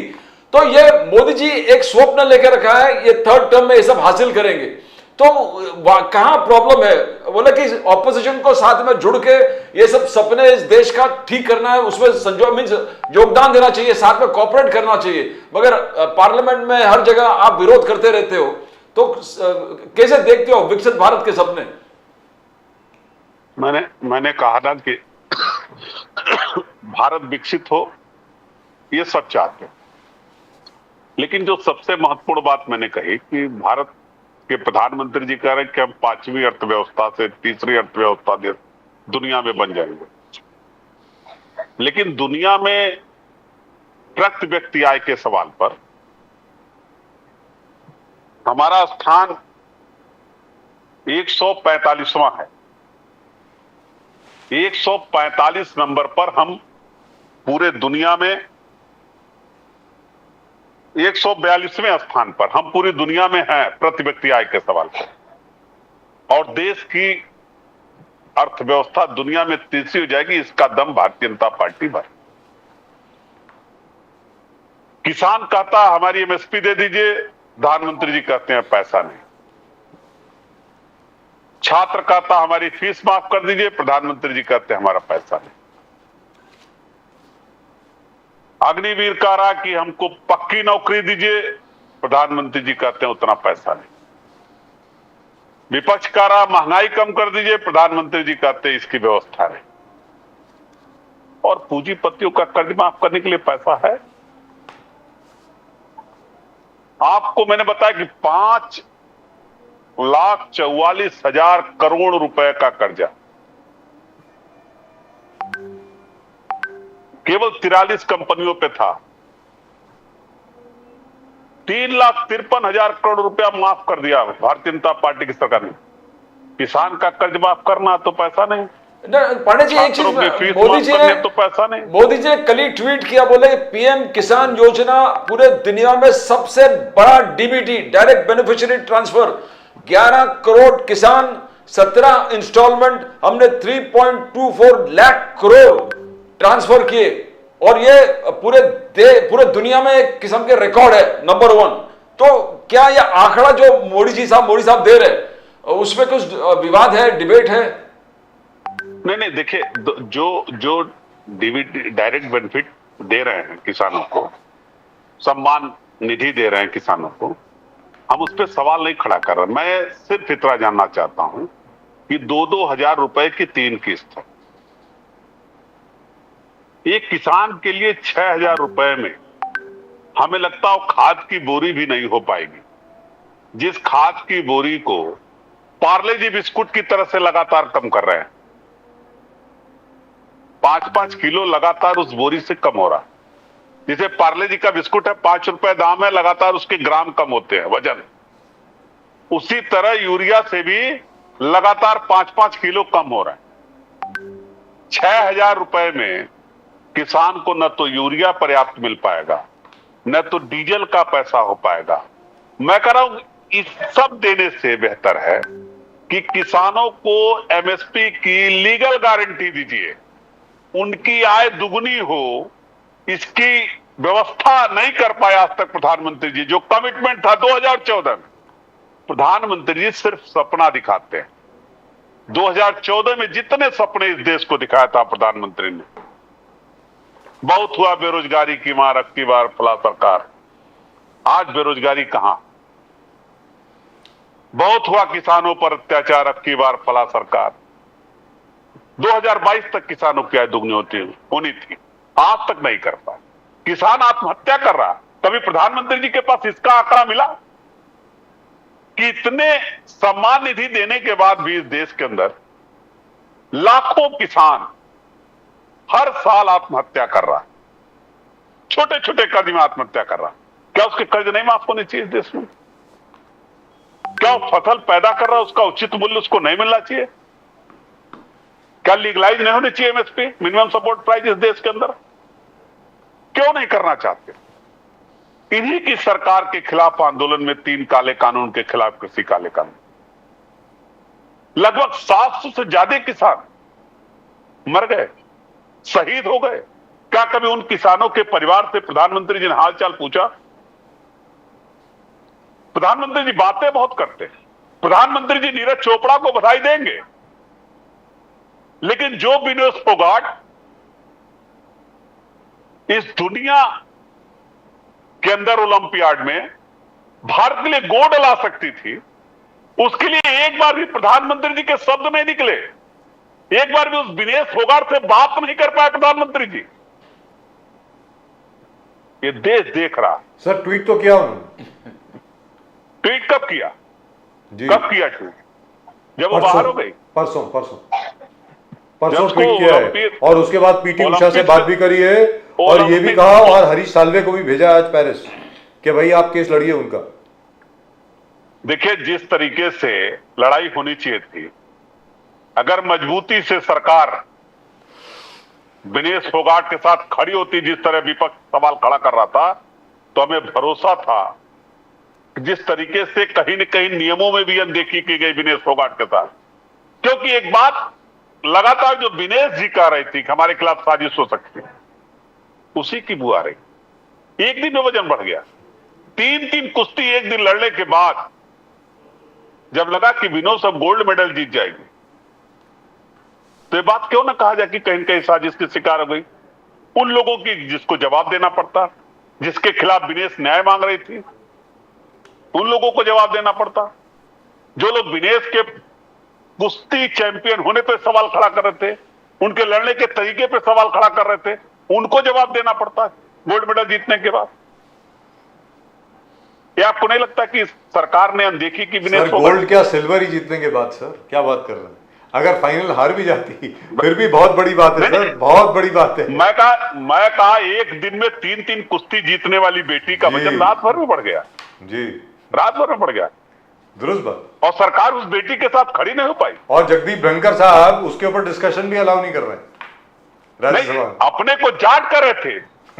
पिछले गवर्नमेंट में मोदी पार्ट 2 में कह रहे थे, जब उनके खिलाफ क्या कहा जाए, उनकी मिमिक्री कर दिया था टीएमसी सांसद ने। जी, तो जाट समुदाय का अपमान हुआ। कहते थे, जी हाँ। तो कह रहे थे जाट का अपमान हो गया। जी और एक जाट बेटी विनेश फोगाट, जिसके साथ पूरा देश खड़ा है, पूरे देश की संवेदना उसके साथ थी, मतलब उस बेटी के सवाल पे चर्चा नहीं हुआ होने दिया राज्यसभा के अंदर, लोकसभा के अंदर नहीं चर्चा हुआ। लोकसभा में खेल मंत्री क्या बता रहे हैं? ये नहीं बता रहे कि उनके साथ हुआ क्या, ओलंपियाड का नियम क्या है, ये बता रहे हैं कि उनके ऊपर खर्च कितना किया सरकार ने। मतलब कितनी शर्म की बात है, ये खिलाड़ी के ऊपर कितना रुपया खर्च हुआ। सर किसका पैसा है वो? देश के खेल देश का मंत्री पैसा है ना सर। सर का वो सर जनता का खेल पैसा। मंत्री जी की नहीं, खेल मंत्री जी की ऐसा जेब से बता नहीं रहे गया थे, है। लग रहा उनके नहीं उनको खेल मंत्री जी बता ऐसा रहते कि लग रहा था उनके जेब से पैसा जा रहा है। सर लोगों का पैसा ये है ना हमारे टैक्स, हम टैक्स पेयर, हमारा पैसा है वो। जी। इस देश के टैक्स पेयर का पैसा है जो उस बिटिया पे खर्च हुआ। कोई सरकार ने एहसान नहीं किया है। वो जितने खिलाड़ी हैं देश के जो ओलंपियाड खेलने गए, सबके ऊपर खर्च हुआ। जी हुआ है। सबका हिसाब तो नहीं हुआ। नीरज चोपड़ा जी ने गोल्ड जीता, उनके ऊपर कितना खर्च हुआ है तो खेल मंत्री जी ने नहीं बताया। ये सरकार विनेश फोगाट जी के साथ कल भी अन्याय कर रही थी और आज भी अन्याय कर रही है, और लगातार वो प्रयास, कोई ऐसा प्रयास नहीं छोड़ना चाहती जिससे उनका अपमान न हो।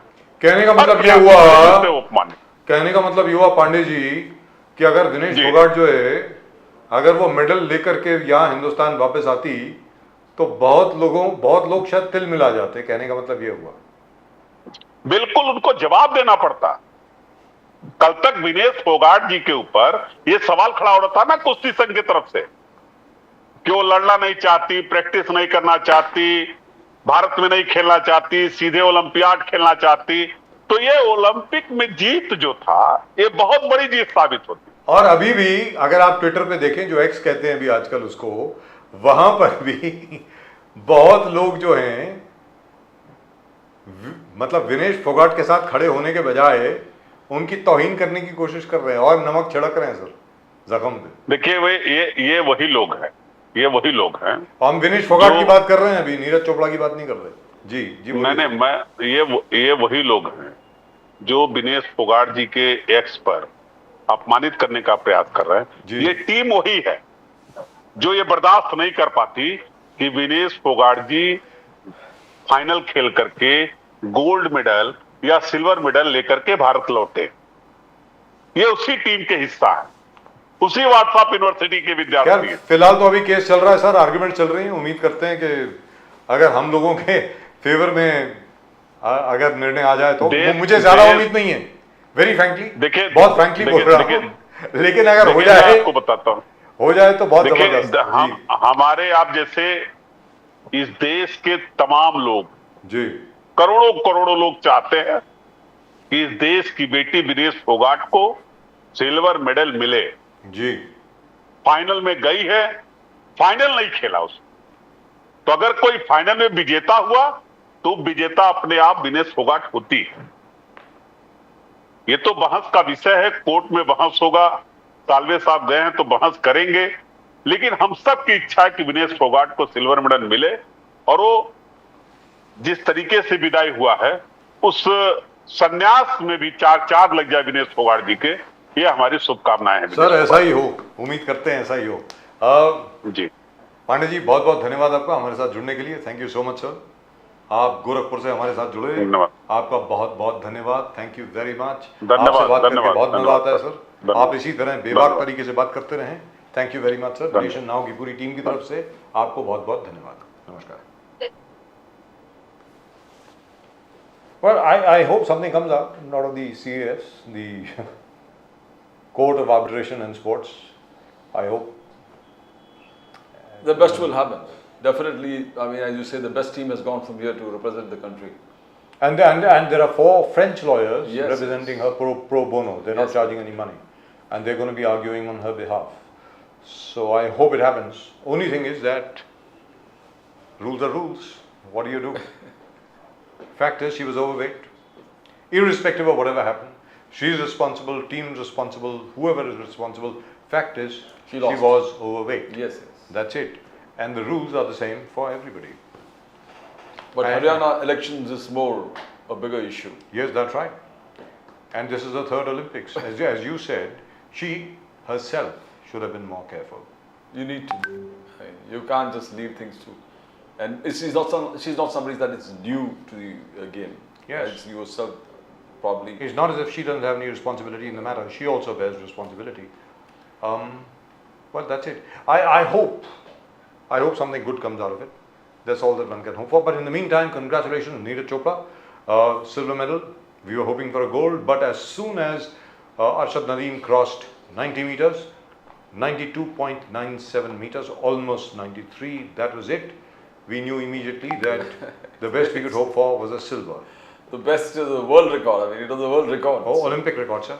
So Olympic Neeraj record. Chopra would have to break the world record plus this record. True. Neeraj Chopra would have had first to cross 90 meters, which he has never done, ever in his life or in his entire career. And he is suffering from injury. In spite of that, he got a silver for us, which is fantastic, by the way, which is a great achievement. जबरदस्त achievement है sir Neeraj Chopra की. लोग भूल जाते हैं Tokyo Olympics में gold और इधर पेरिस ओलंपिक्स में silver. Huge, absolutely huge, fantastic, absolutely fantastic. I wish it was gold, it isn't, but this is also great. This is also absolutely great, and congratulations to the hockey team. I am so happy. I am so happy. Back-to-back bronze medals. We haven't had that kind of happiness, Pradeepji, since 1972. 1968 we won a bronze, 1972 we won a bronze. After that, we had to wait for 8 years. 2000 we won a gold medal, and then after 2000, Pradeepji, we had to come here to the Tokyo Olympics to win, to get back on the podium. The hockey team has been on the podium in 2 consecutive Olympics now after 1972. And this time they really worked it out. Yes. They beat the best teams. And Pradeepji, the difference was very, very little, a very few margins. I mean, instead of Holland, it could have been India winning the Yes. gold. Let's be very clear. Or instead of India, it could have been Spain. It could have been anybody. But these boys are something else. Out of the world. Fantastic, absolutely fantastic. But let's put things in perspective. हम लोग 100, मेरी समझ में 150 153 करोड़ लोग हैं, ये मैं मान करके चलता हूँ. सरकार कहती है 140 करोड़ है, चलो 140 करोड़ मान लीजिए. प्रदीप जी, 140 करोड़ का देश और अभी तक सिर्फ 5 मेडल मिले, 1 सिल्वर 4 ब्रॉन्ज, और कोई गोल्ड भी नहीं. कोई गोल्ड नहीं. सर, अमेरिका को आज सुबह तक 30 गोल्ड मिल गए थे, चाइना को 29 थे, ऑस्ट्रेलिया को 18 थे, यूके को पता नहीं कितने थे, 10 के 12 उनको थे, और उसके अलावा छोटे छोटे देश, ग्रेनेडा हो गया, सेंट लूसिया हो गया, बरमूडा, सेंट मोनिक हो गया, अलग-अलग, बर्मुडा हो गया, जमैका हो गया. अरे यार क्या है, 140 करोड़ का देश, मेरी समझ में 153 करोड़. अरे हमें तो 100 गोल्ड मेडल मिलने चाहिए. मुझे तो ऐसा लगता है यहां पर तो पता नहीं कितने 6 के 7 अमेरिका समझ आते हैं इस देश में. We are not a sporting nation till such time as we start getting respect for sports. And where are the gold medals coming from, Pradeep ji? Where are they coming from? Where? Which states? Haryana, mostly. The hockey team, there's Punjab, there's UP, there are a couple of other places. Earlier, as you've been reminding us all along, there used to be all these beautiful middle distance. आप देखिए, Except PT Usha was gone as the head of the IOA. Yes, yes. मेरा ये कहना है कि sir, Kerala had a huge sporting culture. What happened to them? क्या हो क्या गया हम लोगों को? What are we doing? In any event, that's a very, very long discussion. That's it. That's all we got for you in tonight's show. Unfortunately, the gentleman from the Eknath Shinde Sena could not join us. Kiran Sonavane ji. We'll try and get him tomorrow. In the mean time आप सब लोगों को प्रदीप जी और मेरी तरफ से नमस्कार। जय हिंद, जय महाराष्ट्र, जय भवानी, जय शिवाजी। वो घंटी जो बज रही है ना, सब्सक्राइब कीजिए चैनल को और कमेंट्स भी भेजिए, कमेंट जरूर भेजिएगा। सब्सक्राइब जरूर करिए, कमेंट्स भेजिए और शेयर भी कीजिए अगर करना चाहते हैं तो। आप सब लोगों को जय सिया राम, हर हर महादेव। हर हर महादेव।